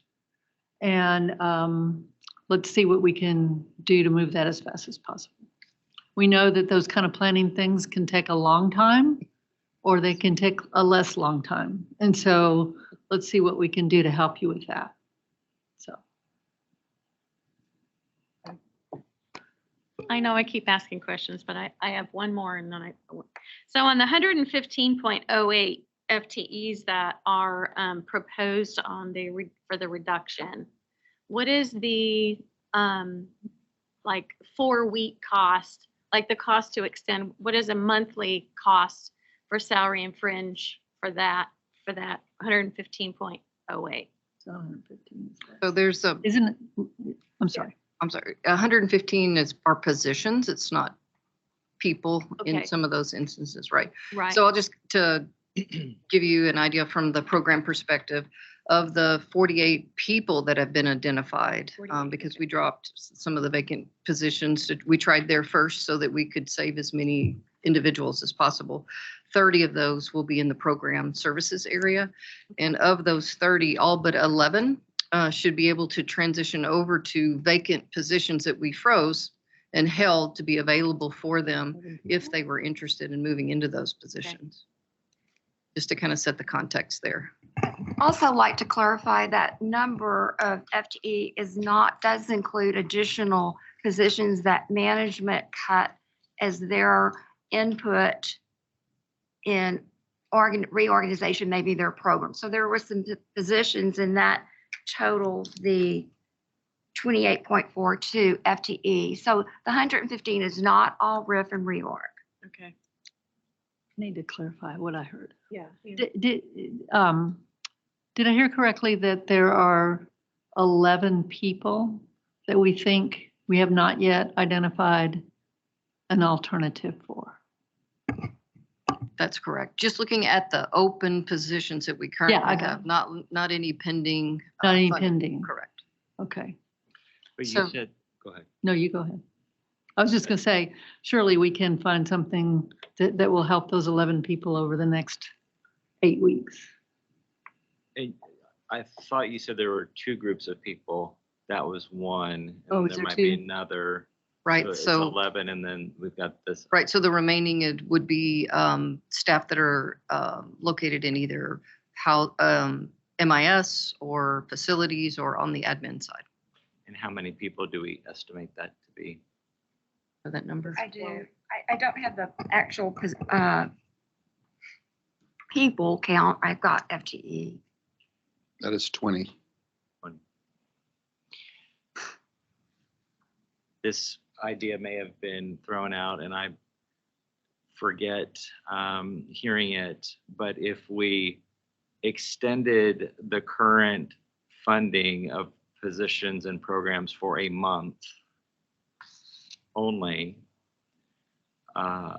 and planned on implementing those current proposed reductions in the second month of the new fiscal year, would that make sense to give us more time to potentially transition the rest of the workforce based on what we learned through the pending grants that are out there and how everything plays out with the state, so we don't have to have this big disruption in people's lives when we might have a solution for an even greater percentage of our workforce. Trish is. I'll let them go first. Just from the program's perspective, of those 11, the majority of those are falling in one program. So we have, large programs, and that would be the existing 15th Street location. And that's based on credentials, right? And so we have a large number of medical staff that operate in those positions. We don't have a large number of current vacant medical staff across the board. We aren't likely to have that in any new funding sources either. But for the other positions, I mean, that's one aspect of it. Positions always become vacant too. So yes, anything that happens in that period, there could be more opportunities that arrive from the budgeted positions that are included in this budget. So Because it doesn't seem that there might be some operational challenges and other transition issues that got the look from Trish, being the operator and the CFO kind of person, CEO and CFO person in many other roles in the past, but it doesn't seem like an insurmountable amount of money if it gave us some more planning room, since, as you guys said, we've been forced to move really quickly in a much shorter time period than what we historically would have had to plan. I'll shut up. Yeah, let me see, because I've asked a lot of questions. Sorry. We could do that. I have.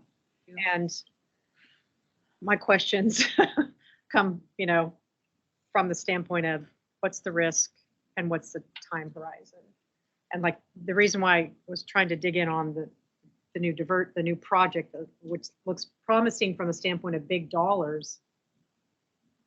I go back to the way integral care works is we get funded for services that require specific positions. So the risk that we take in just sort of waiting for things to come to bear, part of that risk assessment is, as they were just speaking to, what are the positions that are being eliminated? What is the new model look like under that new revenue source? Is there alignment? And there has been analysis on that. And so you have to weigh the risk of keeping positions that may not be actually funded in the future. So that's one risk. And the second is we don't control the time frame on this. So we don't really know how long we might be maintaining positions. If this doesn't come to be until first quarter of next year, calendar year, or the second quarter, then that's 3 quarters. That's almost a year's I get worth. it, yeah. I'm only saying it would, I mean, we would be a date certain, you know, a 30-day extension, whatever happens at that point happens, but it gives us a little more breathing room. It gives staff a little bit more time to figure out what, you know, they want to do that are in the situation where they may lose their position. Well, then what I hear you saying then is really, instead of considering 8 weeks of severance, it's something more than 8. Maybe that is. Because I think that's the mechanism. Okay, yeah. I just wanted to mention that and thinking through that kind of, I know it may for some look like, well, we don't know what this might shake out with the model or what that might look like. So it may be prolonging what may be the inevitable. But again, 8 weeks plus another 4 weeks. I mean, I would rather, if I've been on both sides, on the receiving end, so I would rather have 12 weeks knowing that a good faith effort is being put forth to try to see how we could help move me into another position that, you know, could save my livelihood as a single mother of 5. Yeah, and I think that's fair. And I think we also, in fairness to people, if we decided to go that route, I think we also have to be fair with people to keep them apprised of what we're working on. Sure. Because we might be working on things that don't result in a position. And if they decided to stay around and then there's no position, then they've not taken that opportunity to find a new position. So I think it's full disclosure. Definitely, and that goes to the report, the monthly reports or the weekly reports with David, you know, and helping him being his partners. Yeah, and I agree with you because that's reports to us, but I think there's a relationship with the employees that has to be maintained on a daily basis almost. Like they have to be informed about what's happening. It's even probably more granular than what we get. Because again, it's respectful of them and the decisions that they have to make given the circumstances and assessing their own risk too. I mean, it's sort of making a gamble on what we're going to be able to bring to, you know, work with our partners to bring to bear versus what they can control themselves. Yeah. I'm sorry, Ann, you had your hand up. Oh, I'm interested in the approach that that Hal is suggesting. I think that if I'm understanding correctly, am I understanding that we would not be voting on a RIF today? We would wait a month for that. The purpose that the only way that works, or not works, but the reason for that is to use that additional time in a month to see what other things we might be able to come up with. And we do that in full disclosure because I hear the point that Trish is making also, which is an important point. Full disclosure is necessary. But at this point, I would lean towards taking that approach that you're suggesting because I think it can be helpful. And with full disclosure, it gives the employee some more choice. It also helps with some stability for the clients, which I think is really important. Definitely for the clients, for the organization. I think it demonstrates our commitment to keep our staff to do everything we can. There might be, you know, some inevitable programs, positions that aren't going to make it. But we also know how hard it is to recruit and retain good people. And go, you know, if we go out, if we're successful with our fundraising for existing programs or new programs, then we have to go out and find people that are a good fit for our organization in all ways. And we will have just lost That's right. a chunk of people that do know us, are part of us. And so we've got the training that we'll have to go through, have some, you know, successes and failures in all likelihood, just anytime you're hiring new people. So some of that we might avoid. The one thing I'd like to add is some of these contracts actually are coming to an end. So we have full programs without funding and without a contract, which means there's not clients and not work for them to do. So they would have to have, in legal, Lisa, like you may be able to help talk from a legal perspective. We can't hold people that don't have a job to do. Can't we continue the services? Unfunded position, right? And it's an unfunded position at that point. Correct. Yeah, unless you could find a funded position that they're qualified for. And Right. that's what I'm understanding is the Yeah. qualified positions. But there also has been work to start the clients. In some cases, the transition has begun to transition them to other programs. And can I add one other dimension? Because when we're talking about finding additional jobs, we are not talking about the totality of positions that are being eliminated.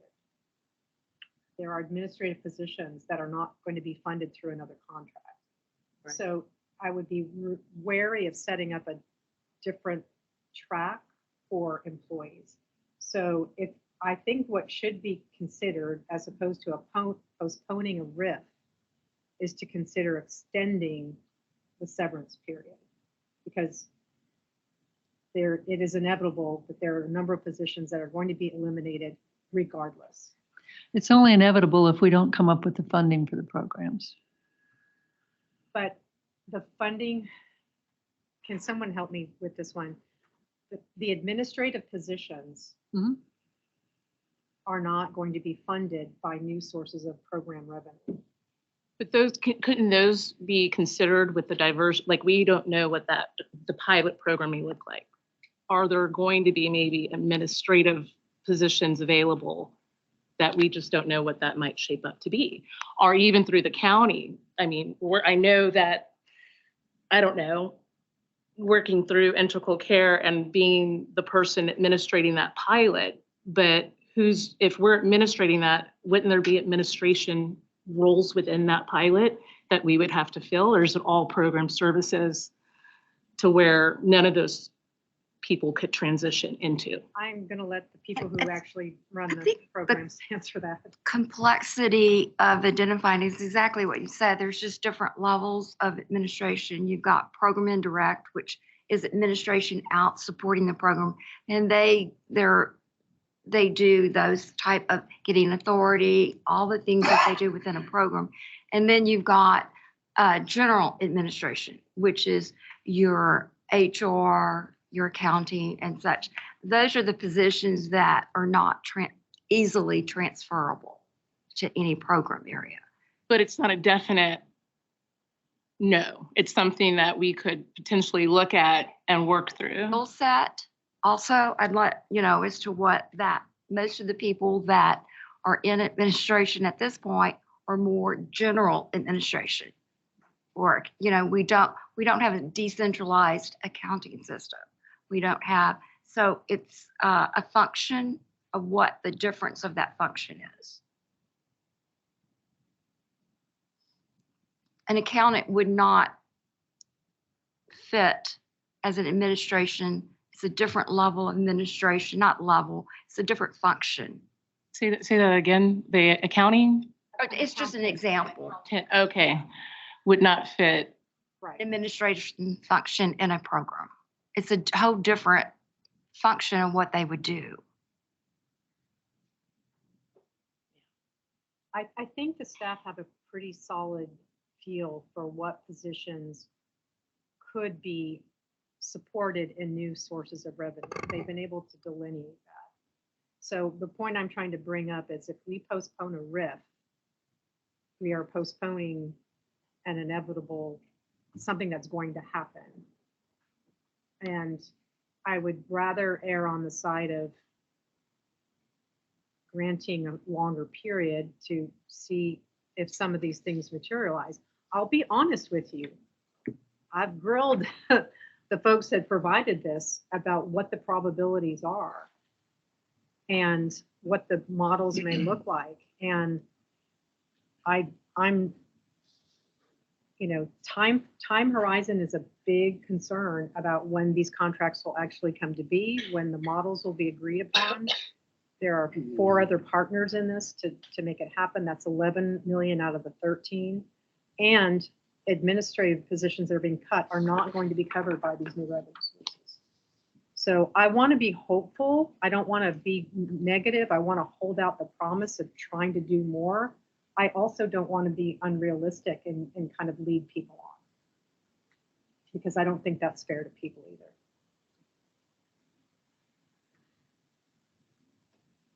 So, may I ask a question? Please. Okay, so we're discussing 2 approaches, if I'm hearing correctly. One of those, and so Hal, I want to understand a little bit more what your thinking might be now. And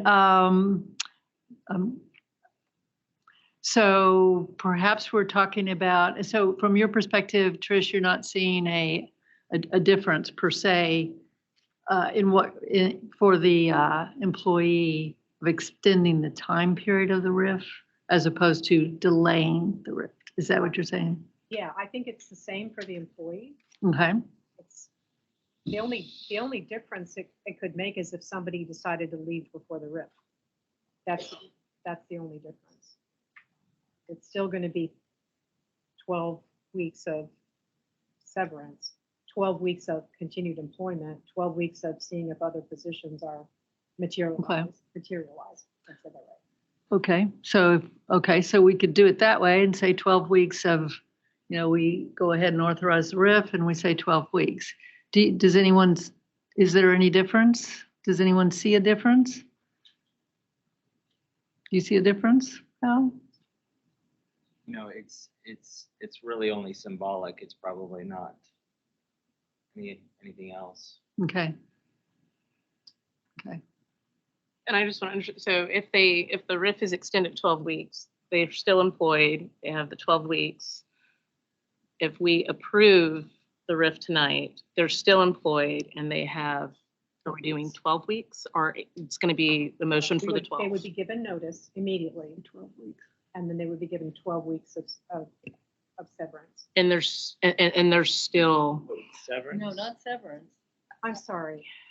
What do you call it? It's just notice of their. Notice. Thank you. I'm just using the They're still wrong. employee. They still have benefits. I think Rodney laid that out. Right. There's no change. Okay. So Other than they know their position's going to be eliminated unless Right. a new program gets funded. They will get notice of the reduction in force and given a date that will be effective, which would be, from what I'm hearing, 10 to 12 weeks. yeah. So the other thing to keep in mind is there's the cost of the salaries, and by extending it beyond the 8 weeks, you're also talking about another month of benefits. So that's another cost. So we need to understand this is all going to impact fund balance. Sure. So, Yeah, so we're going to have to subsidize it. And then depending on how long the person has been here, you would pay out their paid leave. Their accrued time. Yeah, their accrued time. So vacation comp, anything that's payable after you leave an employer. They could, according to the policy of how many hours, that they got on the book records. Yes.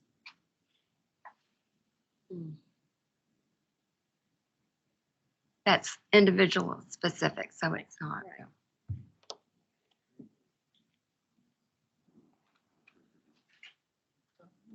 Okay, other questions? So I guess it's not really a question. It's just, it goes back to what Ann was suggesting. It sounds like will be our plan to monitor this on a monthly basis so that every month we would continue our practice of looking at the budget and potentially amending the budget because we've got new funding, positions that we may thought we were going to be eliminating are funded. So real-time adjustments will be possible. Right. The other thing I'd like to bring up as to what is a business that we, in our contracts, we continually have a negotiation and positions get reduced. Well, we don't consider that a RIF because it's not our choice to have made that decision to decrease the positions. So would those people still have that kind of advantage? I mean, you have to really define what that cost would incur and what it would be interpreted to cover. Yeah, thank you for bringing that up. Della, because- Facing that right now. We do have some contracts that, it's depending on them providing the dollar amount. And as our costs have gone up, it doesn't cover as much staff. But many of our cost reimbursement contracts have not been renewed on a higher dollar. So it's becoming more and more difficult to even fund those. And that's why fee for service is so integral in our budget into making these work. I mean, it's a necessary element to balance a budget. My thinking is you continue as you normally do with those. What we're talking about right now is what we're facing in front of us right now with the identified positions. And that's what we're talking about, is handling those identified position and how we handle the RIF. So I don't want to, I understand what you're saying, but that's a different issue from my perspective. And I don't really want, that's the same issue as if we were saying whatever number of weeks we're saying for the RIF. That's the same issue, what you're bringing up. So what I'm just so what we've arrived at now is what we're talking about right now is, a RIF period, the time period that we're talking about. And by that, I mean the time period, give the notice and then there's the job for a certain period of time. So Della, did I hear you saying that, and to what you just said, and I'm trying to clarify. This is an action we're taking now related to the budget that's being approved with the known revenue sources that we have. At any time, a budget could be discontinued. Or reduced. Or reduced. A contract has been either discontinued or reduced, which it has in the past. And those positions have gone away because that revenue source. Correct. And we we're in had that a couple of years ago with a large. We're in that position right now with some of our contracts. We're in the negotiation phase. And so they're coming back to us with a lower budget. And our cost is not, it is staffing. And we do have a very tight budget as far as anything else. And so that is where, even though that funding source or agency understands that service reduction in metrics would also potentially be reduced, that's what's happening. And those are filled positions in some cases. I guess what I'm suggesting is that I hear that, and that's a difficult issue that you have to deal with on, it's not a new issue, basically. And what I'm suggesting is let's handle that like you have always done. And if you need to bring it back to the board, because this is a living document, you can do that. But what I'm talking about is where we're at this point in time. And I think what I'm interested in doing is making that commitment right now at this point in time for this set of employees. If in a month you have another issue, a couple of weeks you have another issue, just like we always do. This is a living document, as we've been saying. Does that make sense, what I'm saying? It does make sense. I just think there's a fine line from the perspective of staff. Okay, so you're thinking that 12 weeks is too much?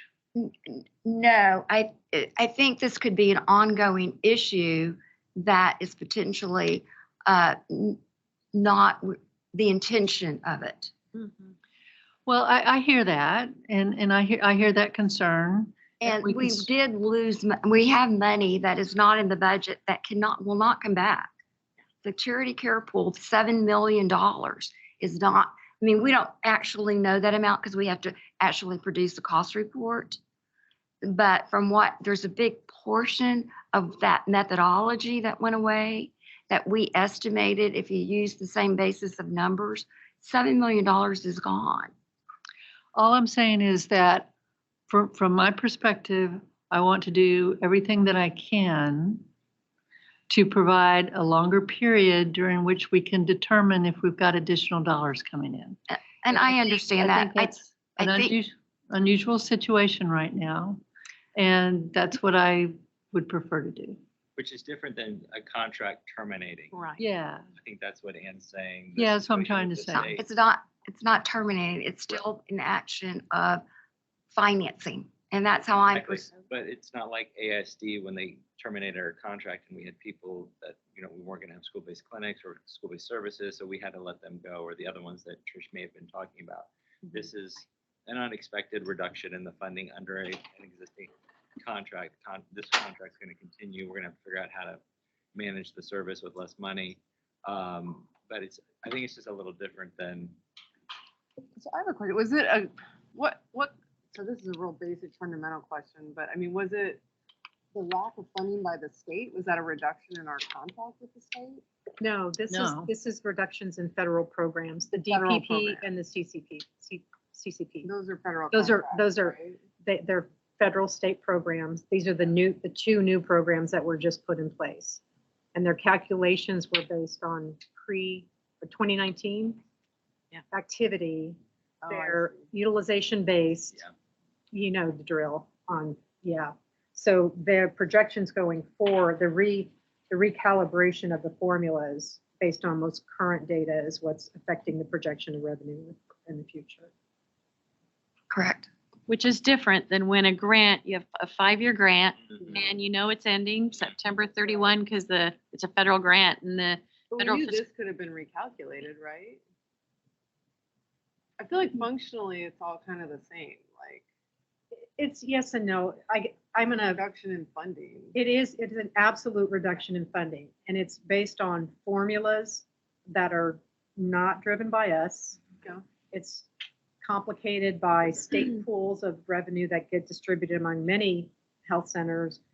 It's just very complicated, and Oh, I realize there's just the portion that we control and try I to. just don't understand the difference, like when one contract ends or when we have the next budget shortfall, like but we're still gonna provide these services. when When is we it? had the AISD contract, we stopped providing those services. Yeah, completely. So is that Or if it's a the grant, difference? Is yeah, that we're that's Yeah, not it's providing different. that Yeah. service? Mhm. Okay. Can I just, I'm so sorry, but I think what you're trying to say is there's a difference between those two scenarios. And we want to make sure that we're clear about which one of those two we're going to apply the recommendations that the board would make relating to reduction in force versus the ones where you've got a grant that ended and there's no support for it to continue. And I hear her saying that we have some of the latter maybe percolating here too. It sounds like it. That's what her concern is. Well, It's and not a staff contract perception, ending. The right? program is Because continuing, so that, and the positions that are filled. I don't understand the difference. Well, here, we're not supposed to But understand these that's the things. point, you know? I mean, I guess that's the point I'm trying to make, is Yeah. that people understand a reduction in funding and then an associated RIF. And in a lot of ways, it's all just a reduction in funding. So I mean, Yeah. I'm glad that we're It is. clarifying It it, is. but I can see where staff would say, well, why did they get this and I didn't? can I just say something? Because I have been really struggling with this because I've been on the receiving end and we are a mental health agency and we are dealing with people's livelihoods. And I don't care what it says on the numbers, on the paper. If it was your job, it would be a different story. And I'm saying this to the whole room because I know that 12 weeks, I've been unemployed, and it takes a lot longer than 12 weeks unless you know somebody to get in the door to get a job, especially something that's adequate to paying what you have been making. And I'm just wanting to keep a perspective that we are dealing with people, not just money and programs, but we are serving clients, and we need to look. I've lived with anxiety. I know what depression looks like. And after we vote tonight, whatever motion is set forth, people are going to know that a time clock has been pressed and they've got to think where their next meal is going to come from. And I know what that feels like. And I've been sitting next to people and going out and getting groceries and trying to make one end meet to another. There's the working poor, okay? And I just want to keep the perspective of, I understand there's things that we're dealing with, but in this moment, in the present, we are dealing with people and their livelihood, and they have families, and they may not be as well privileged or live in the zip codes or have the savings or the 401ks established with money in the bank to float them until they find something adequate to take care of their family. And I know what that looks like. 12 weeks may sound like, where are we gonna, but it ain't enough. So I'm just wanting to keep it real, that it's more than just what we're doing today, it's people. And we are a mental health agency. And we should all be, hey, how do we not just soften the blow, but have empathy, lead with that? If this was us, what would we want to do? Well, I just want to say I wasn't trying to not lead with empathy. I just had questions about this cycle that we see where programs are ending and programs are starting. And I wanted to understand some of the mechanics of that. I was not saying that 12 weeks is too much. I wasn't trying to limit that. I just wanted to understand what the implications would be, I guess, for our organization going forward. I appreciate that everybody is concerned. And so I'm ready to vote, and I'm ready to vote on 12 weeks.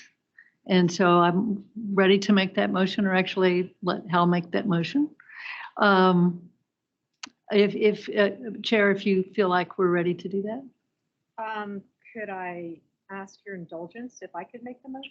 And Sure. I mean, things in with it? I'm happy to have other people make the You motion. can correct it as. That's fine. Okay. So I will move to approve the budget as presented with the following amendments. That the, as presented, or I don't know if this is an amendment, but just a affirmation that the RIF will be in place on September 1. Mhm. That we would grant a notice period of 12 weeks instead of the 6 that's in it and the 8 that was discussed earlier. There would be regular reports on new revenue and actual staff impacts on a regular basis. Yeah, I think we could take that all as like one motion with those amendments. If that. Yeah. So have I captured Mhm. what we talked about? Does it make sense? Okay. I just want to be clear, you will not have a dollar amount that you're approving.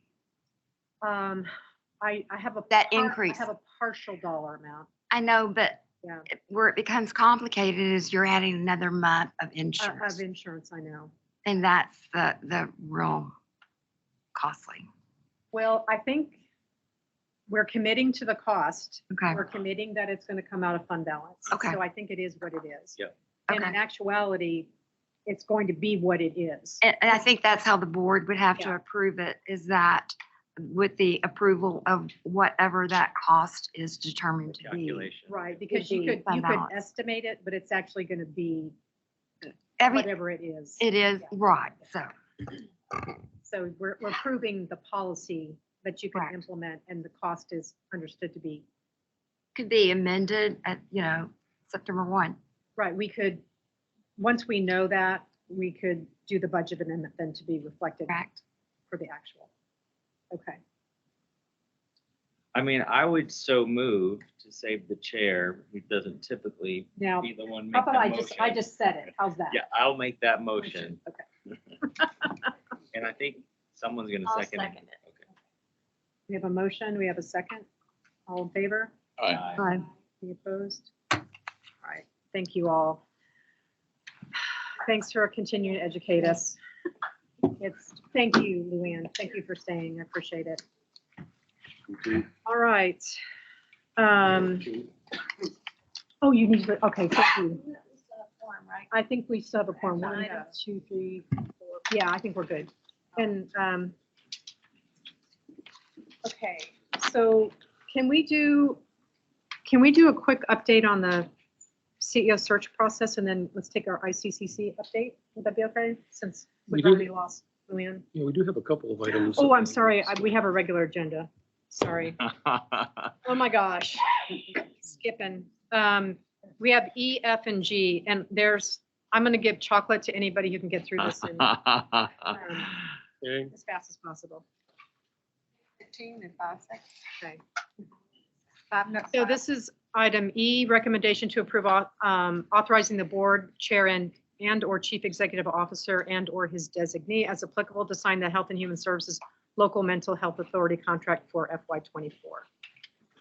So basically what we're trying to do is we would want the board to approve the performance contracts, our normal performance contracts for our mental health authority contract.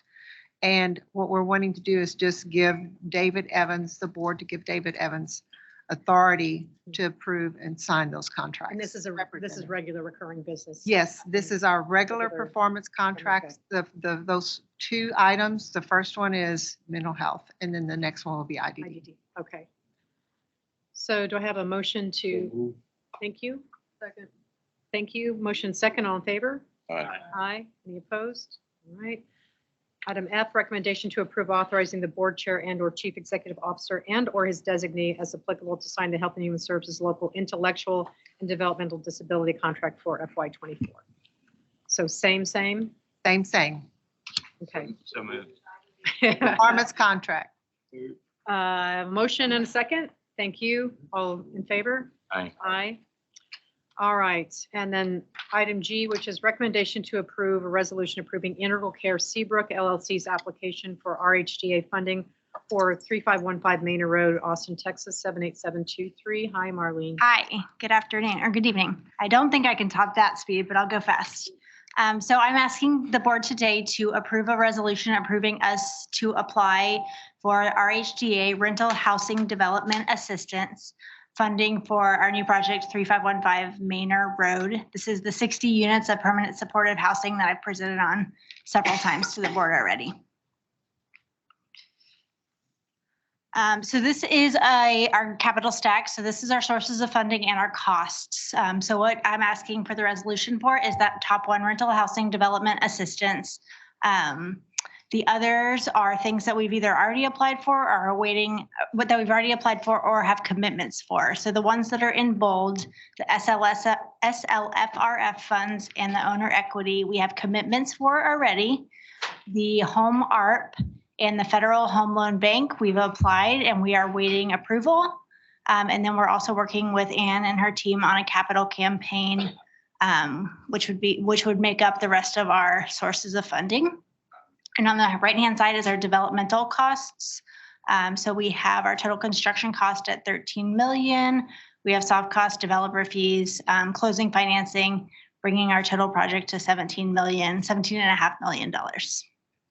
So there's a resolution in your board packet for your signature if y'all are in agreement with us accepting, if awarded, the rental housing development assistance, which is a application that we've put into the city of Austin.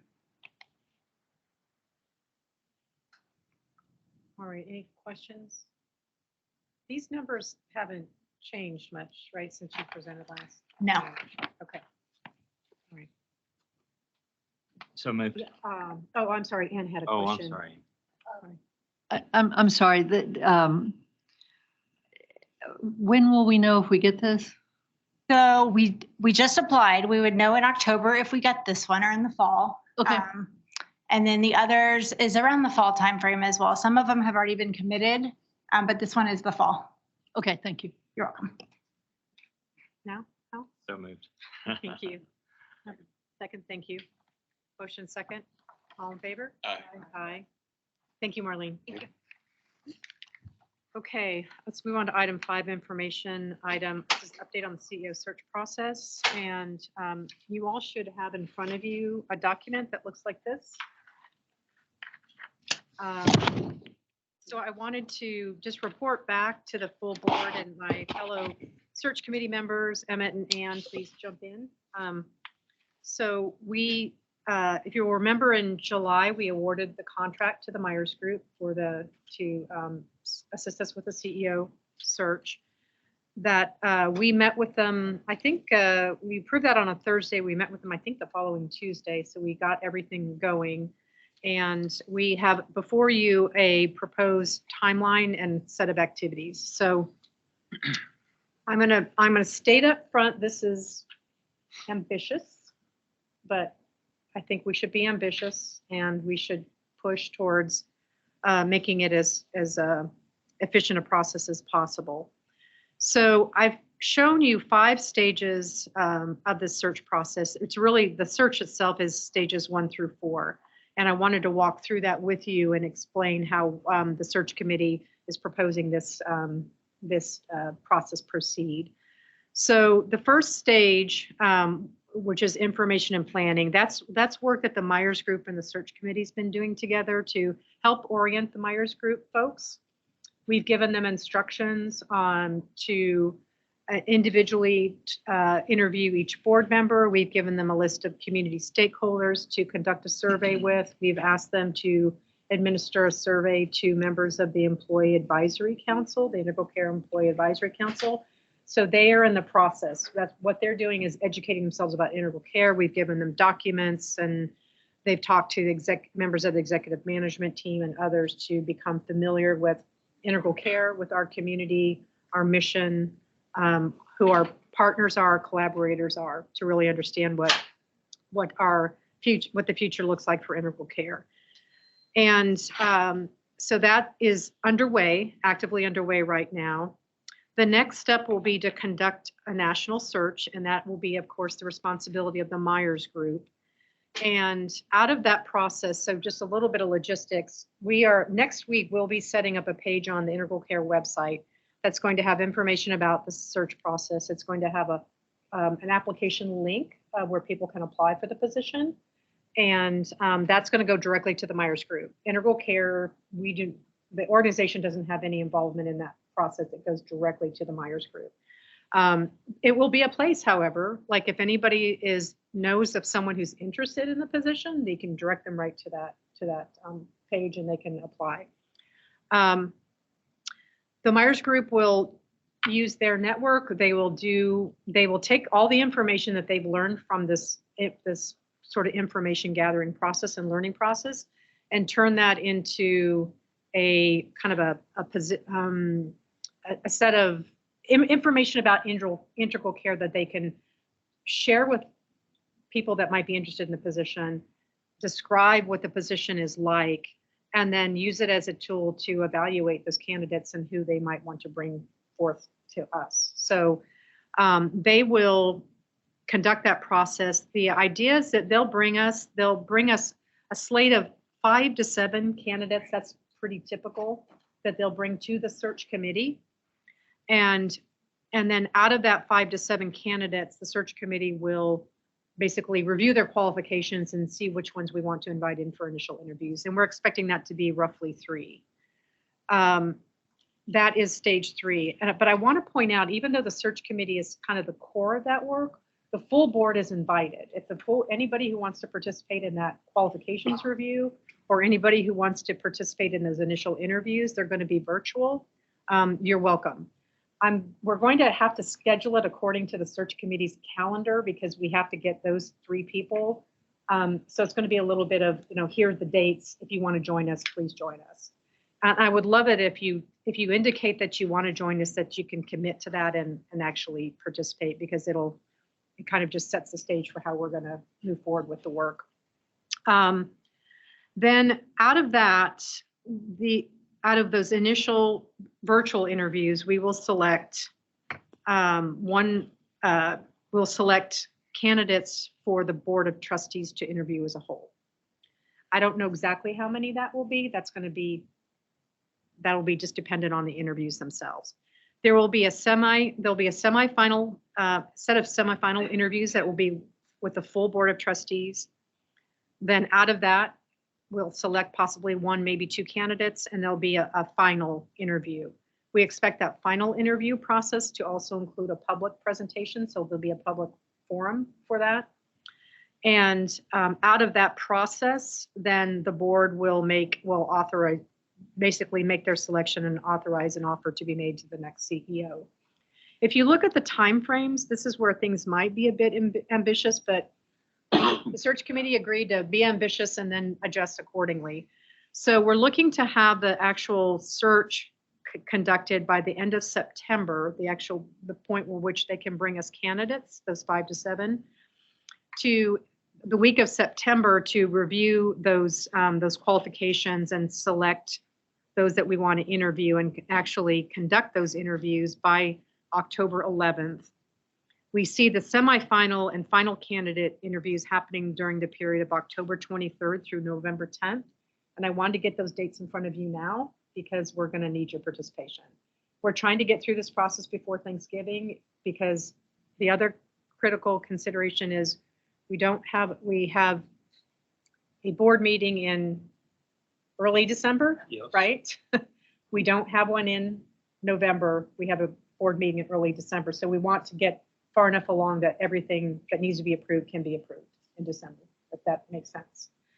And then the stage 5 of this is once we actually have a new CEO, the Myers Group will continue to offer us assistance that will include relocation if that's needed, if that's appropriate, help us develop a transition plan between our retiring CEO, David, and our new CEO, helping to onboard that new CEO, helping us as a board develop a performance plan for that new CEO, and then at the end of 1 year, help us conduct that actual performance evaluation. So it's they're not just going away once the person's on board.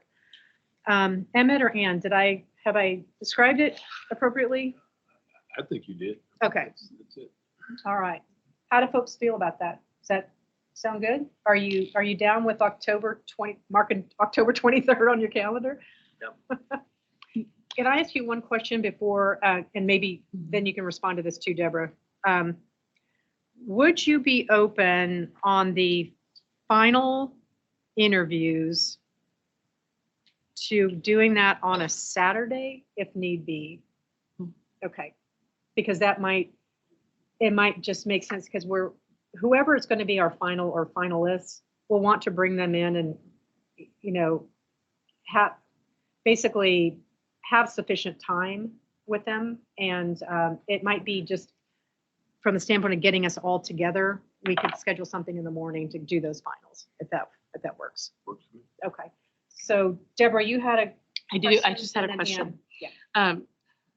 So I believe the job posting for everything is that going up this week or when It'll is go that? up next week. Next week. Do we have a copy of what that job description? Thank you so much. Thank you. I totally forgot that. So I do have a draft job, it's a position description, and I need to send it to the search committee, but I'm going to send it to the entire board because if you have input, I'd love to get it now. I will say that it is fairly lengthy in that it's very different from what your current CEO job description looks like. And if you think about it, we want it to be more expansive and be it sets the expectations for what we want the CEO to do in their job, right? So it's going to be a longer document. It's going to set our expectations about their role, how they work in community, how they work in the organization, as well as just delineating the typical CEO responsibilities. So it's going to look different than what y'all have seen before. But I'll send that out on I think I can get that out to everybody tomorrow. Perfect. And then another question real quick. I know it says that they're going to prepare a slate of like 5 to 7, but if it's a national search, I'm sure they're going to have like the required qualifications that are going to filter out, but they get 40 or 30. I would love to have that available to view. I don't want to just see the 5 to 7. Yeah, let me talk with Ron. I mean, part of what we're paying them to do is to use their expertise to basically say, this one doesn't even meet the qualifications. So yes, I understand. Not the ones qualified, but the ones that are qualified. So if they're filtering out the ones that aren't qualified or don't meet the qualification, I understand. But the ones that are qualified, if that's 20 out of 40, and I would prefer to see. Yeah, so that's a really good, I'm really glad you said that, Deborah. So I think, what the 5 to 7 kind of represents what we think the qualified candidates are going to be. It could be a different Oh, number. Okay, so it can be, It could it's be a whatever the different number, qualified number yes. is, we'll see. Yeah, but Okay. we're saying, I think he's just saying 5 to 7 is kind of the average, kind of the norm, but it'll be what it is. Okay, got it. So he'll let us know how many applied, and out of those, how many were qualified. And then we'll get to see the actual qualified Yes. candidates. Yeah, then that's the pool that we'll use to select who we want to interview. So thanks for clarifying that.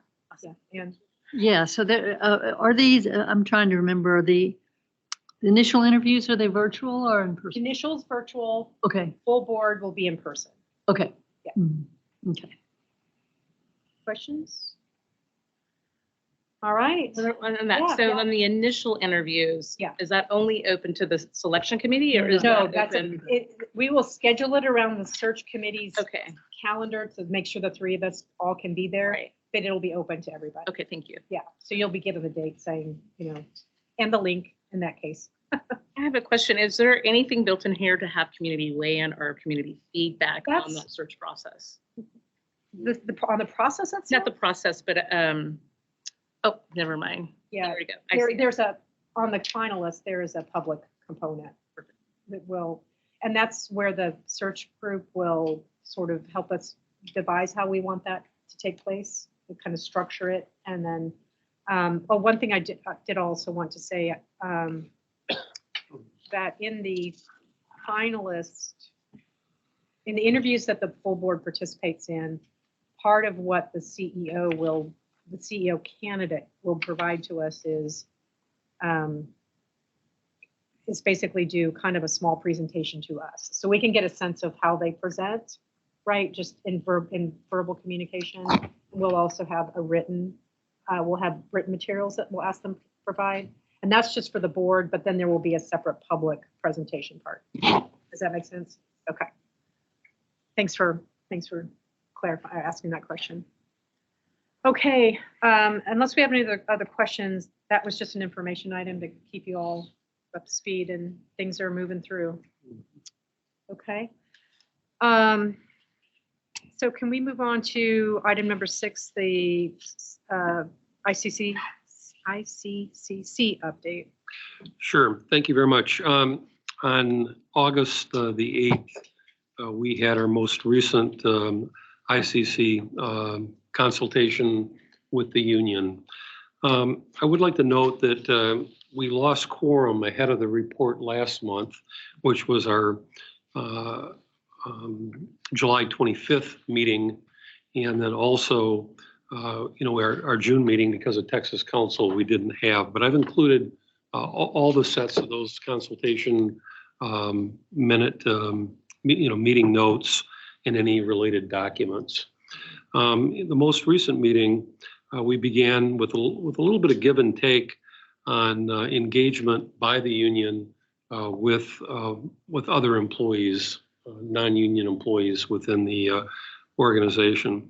Part of my concern was reports that there had been leaflets outside of the building, and that those distribution of leaflets in some cases resulted in complaints from other employees feeling like either they had been put upon or just it felt aggressive to them. Also, some of the points would be that possibly consumers that were going into the building, the union wouldn't know who was a client and who was an employee. On the flip side of that, the union brought forward really pretty clearly that the consultation policy allows for meetings to be arranged in employee-only meeting rooms and when those aren't disruptive, and that several times they'd been notified not to put up leaflets and wanted clarification on within the consultation policy, how could they have an even practice across the agency. So I think that we had a good discussion on those 2 points, and I have an obligation to come up with an even practice, a notification to all the managers across the agency regarding the clarification on the consultation policy and the union's ability to use those rooms in non-disruptive, in planned hours. And so that was sort of our preamble discussion going in. And I appreciated the openness and the input, and I understood where the union was coming from. For the 3rd straight month, we really took up hotline policies and procedures that really centered around a concern that hotline, those that are taking the calls are required to participate in a monthly meeting.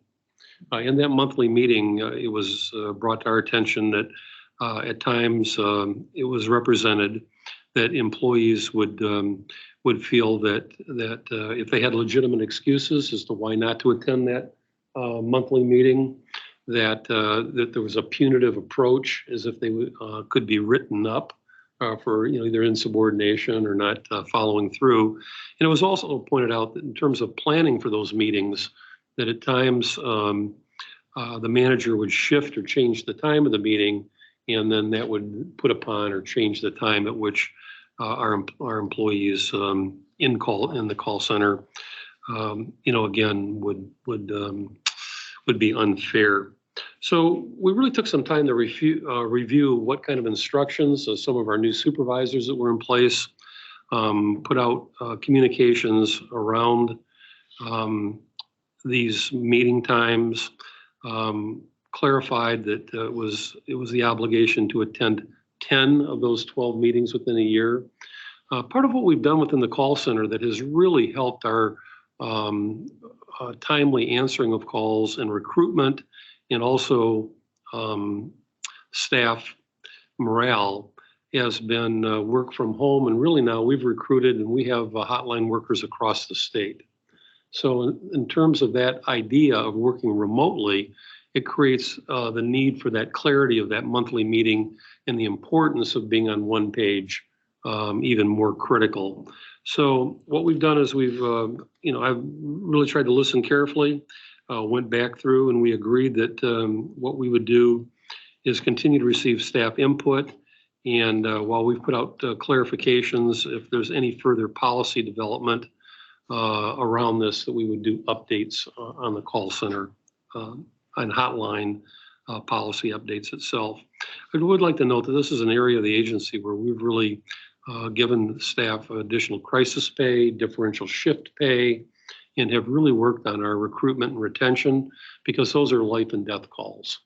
And right now, I think our supervisory staff really recognize the importance of support and morale in those positions in particular. We also discussed it, I mentioned earlier because it came up in our regular discussion, on the cost of living increase. It was proposed that we would look at giving this next year a $4,500 cost of living, rather than, I mentioned this before, but it was a strong recommendation. I want to represent it clearly on behalf of the union, that a COLA in the future, is their recommendation, would be a flat increase and not a percentage increase. Percentage, obviously, the more that you make, the higher the COLA would be represented.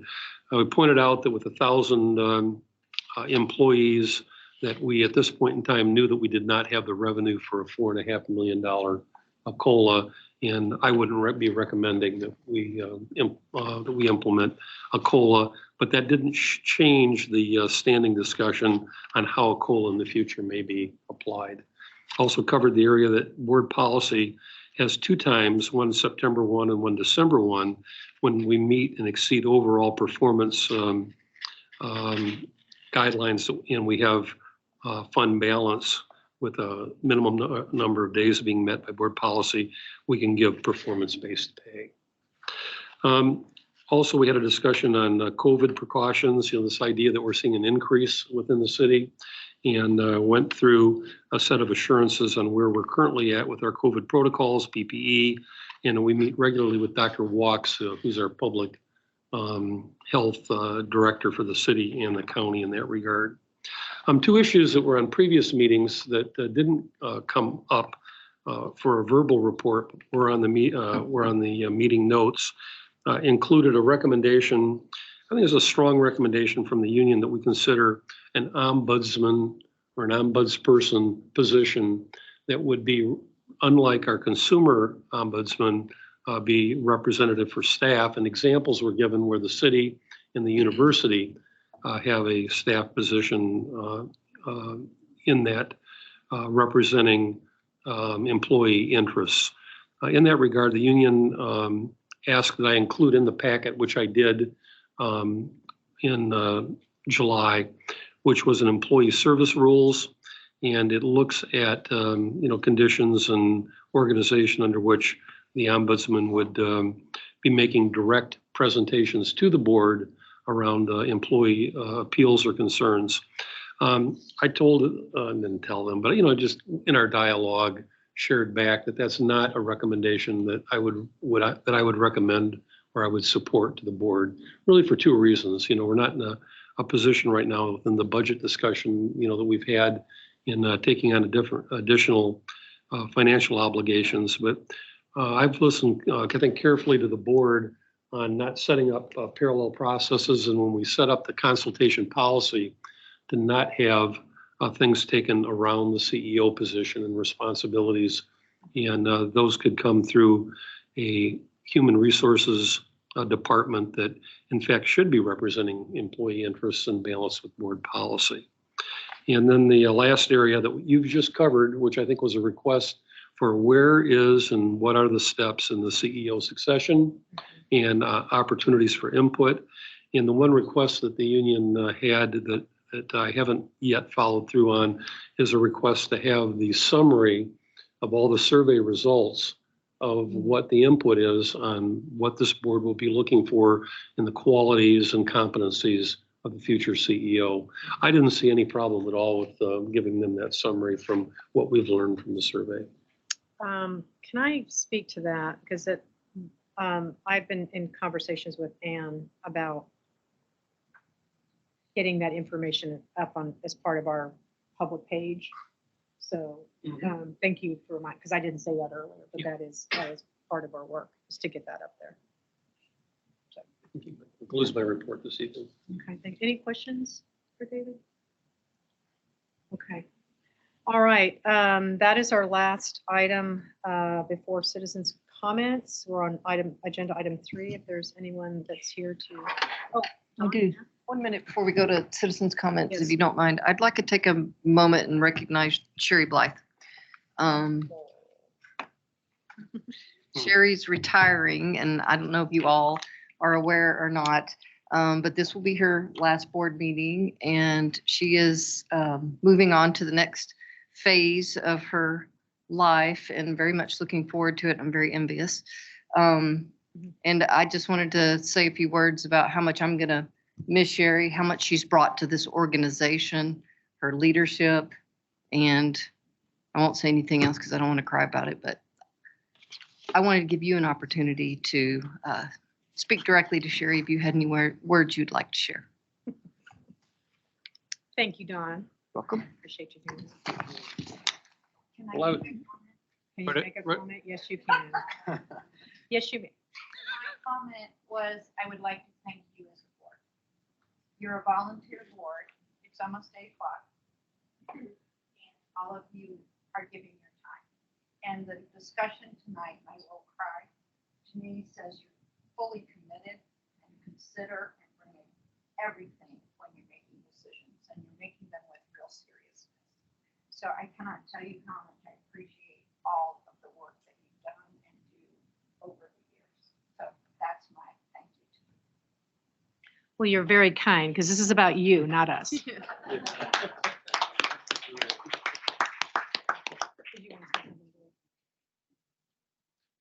Sherry just lived it out. I was going to say, I've always really appreciated her being an advisor, but also kind of her assertive aspects of the leadership that Dawn recognized. And so even before I could say that, she said, I'm going to say something. And I heard her.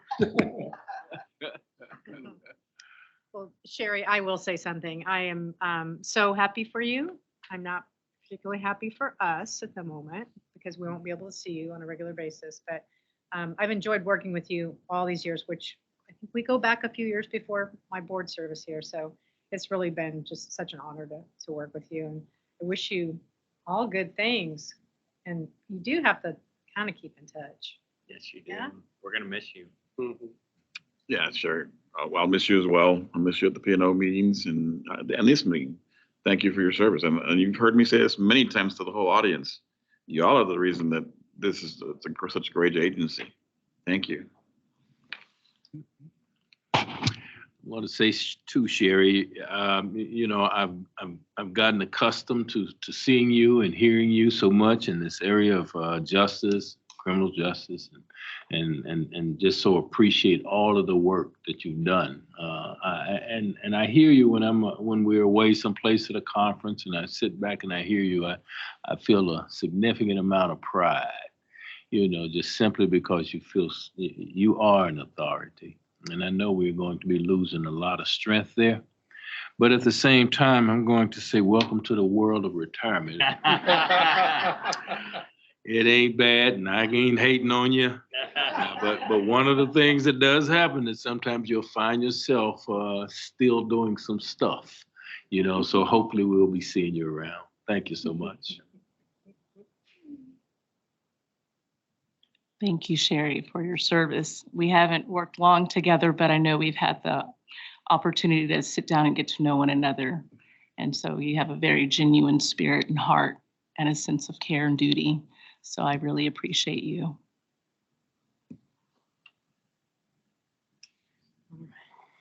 Thank you. Thank you, Dawn. I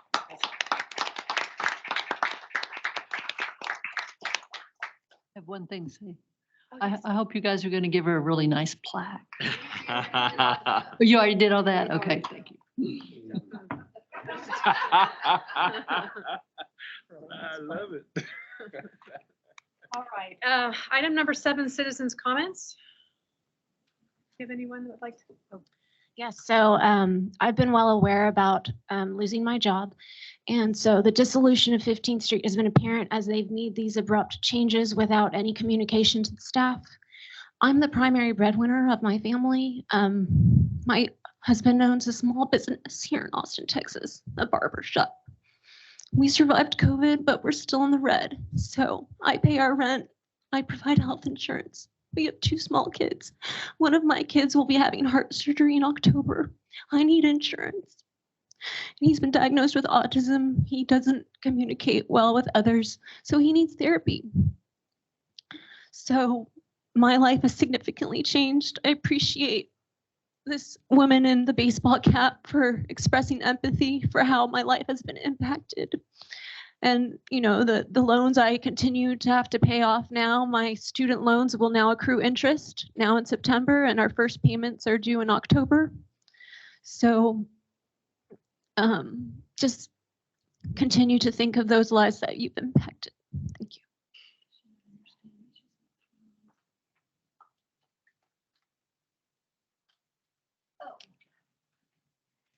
I did have a question. I don't know if you can respond to this, but I acknowledge the distinction between reduction in funding and then the dissolution of a program because of lack of the grant. The grant expired. So I'm under the interpretation that 15th Street program is no longer because of the grant expiring. And so because of that, does that mean that I will not get 12 weeks severance?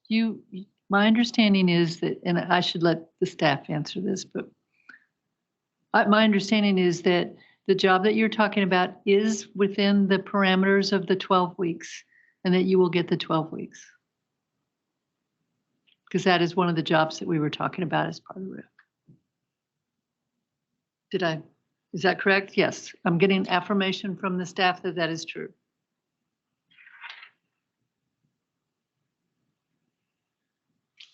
Hello. I wanted to first thank the board for extending the RIF period from 6 weeks to 12 weeks. I think that is going to give staff a little bit more peace of mind. The union's position is still to urge the board and executive management to seek out funding to try to save these programs that are so valuable and try to save people's jobs. As many people and programs as can be kept in the agency, the better. The union will meet to discuss any recommendations that we might have, and we'd be happy to share those with the board and executive management. We also would hope that when people are informed that they are going to be laid off, that is the intention, and that they have 12 weeks, that they'll also be informed that Integral Care is still seeking out additional funding to try to keep their jobs, and it is still an option or still a possibility that they will be able to stay in their positions. And also as people are getting those monthly updates on the funding, I would hope that the employees who are being affected by this also get those updates so they can make informed decisions about their careers and what they want to do with their jobs. Thanks. Thank you, Megan.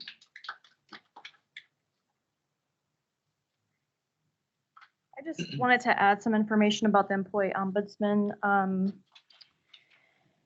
And part of that proposal also included changing our policy from at will to just cause, which is what city, state, and county employees are employed under. And we're public employees and should enjoy that benefit as well. And the employee ombudsman is not, I mean, the idea was flat out said it was no, like it was not a collaboration, which is the spirit of the consultation committee. We were told flat no. And there was no conversation really about this item, which we can always add it to our agendas in the future, and we will. But I really don't see with the relationship that we currently have with our management that you wouldn't want more protections in place and more avenues for employees to feel heard and represented, because we're kind of given 3 minutes before and after these meetings to talk to y'all directly. And it would not be, I mean, it's individual employees being able to use the employee ombudsman. It's not meant for union business to go to the board. That is not the point of the employee ombudsman position. It's not to sidestep the CEO and what we already have in place. Everything else seemed to sound good and align with what we talked about in our meeting. And to echo Megan, thank y'all for extending the notice period. And we really hope that we can find positions for our folks. And yeah, it's tough. And I don't know. I wish I could talk to y'all for hours and hours because there's a lot to say, but we're always available to have discussions at all times. Thank you. Thank you. All right. Is there anyone else?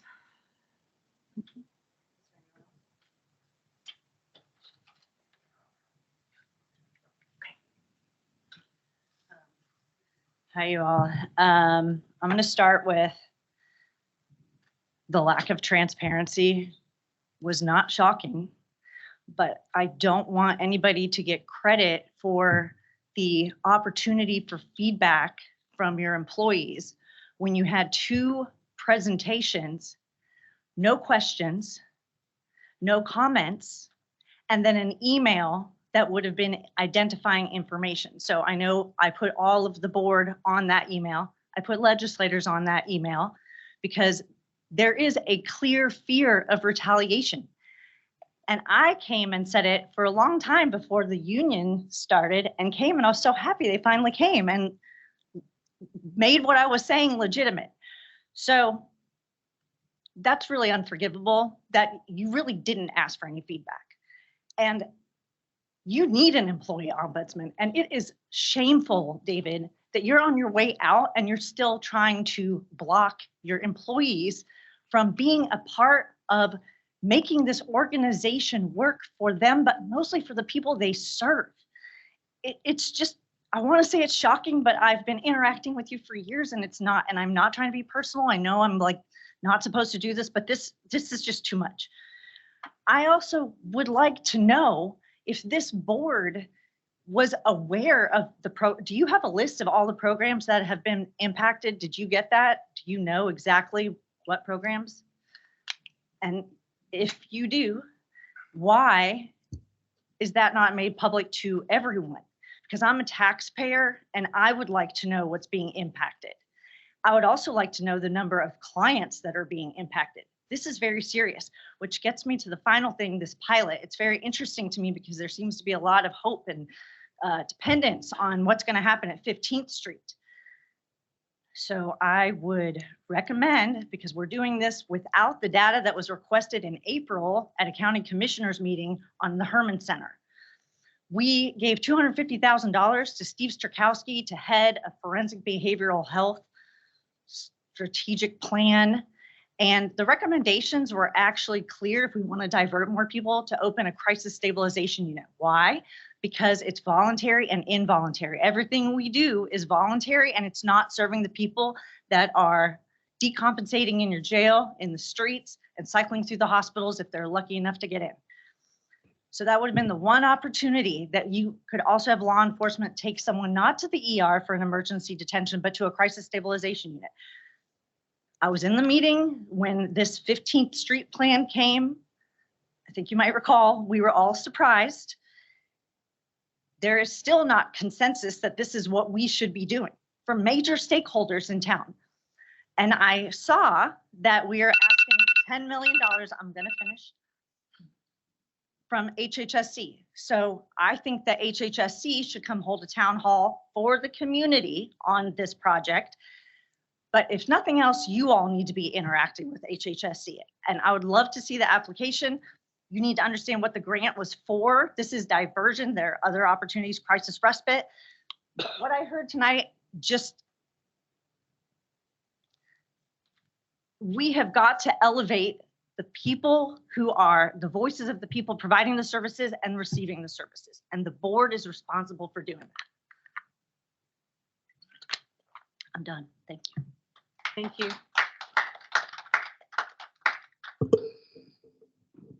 All right. Is there anyone else that wants to speak to the board? Okay. It is 7:57 and I will adjourn this meeting and we will see you in September, right?